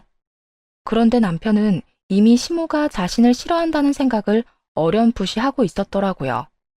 특히 결혼하고 나서 그것을 제일 강하게 느꼈다고 하더군요. 우리 아이가 태어나고 눈길 한번 안 주고 안아주지도 않았으니까요. 하물며 친정에서 아기용품이 선물로 수두룩하게 흘러들어올 때 시댁에서는 아무것도 주지 않고 관심조차 주지 않았을 때 그때 정말 강하게 그런 느낌을 받았대요. 그래서 그 뒤에 알게 된 그 이야기에 더 화가 났던 거고요. 만약 시모가 남편을 최소한 싫어하지는 않았더라도 남편은 시모의 가장 든든한 사람이 되었을 거예요. 신우도 마찬가지죠. 신우가 조금만 덜 이기적으로 굴었다면 남편은 신우를 친동생으로 여기며 무엇이든 해줬을 거예요. 그런 사람이거든요. 그런데 그렇게 좋은 사람 뒤통수를 치려고 했으니. 사실 남편이 동생 결혼할 때 대비해서 적금도 모으고 있었거든요. 아버지 아프고 아버지 번 돈이 병원비로 들어가는 상황에서 동생이랑 어머니는 자기가 책임져야 한다고 생각했나 봐요. 그런데 그런 식으로 뒤통수를 맞았으니 그 사람들 서로가 서로에게 하는 것만 봐도 인연 끊는 게 충분히 이해가 가는 사람들이잖아요. 시모는 딸한테 시달려 등골 빠지게 일하다 치매나 걸리고 딸은 시모한테 빨대 꽂으려다 더 큰 짐을 얻게 됐으니 자기가 뿌린 대로 고스란히 걷어들인 거였죠. 어쨌든 이제라도 그 무시무시한 모녀들과 인연을 끊게 돼서 다행이라고 생각해요. 정말 남편 잘 만나도 시댁 잘못 만나면 큰일 나는 일이더라고요. 남편은 좀 침울해 보였지만 지금은 더 개운한 모습이고요. 시부와 시조모는 저희가 자주 들리고 외박해서 집에 자주 모시니 예전보다 더 좋아하세요. 지금까지가 제 사연 끝입니다. 어떠셨나요? 많은 의견 댓글로 써주시면 감사하겠습니다. 여러분, 항상 건강 조심하시고 비 피해 없으시길 바랍니다. 감사합니다.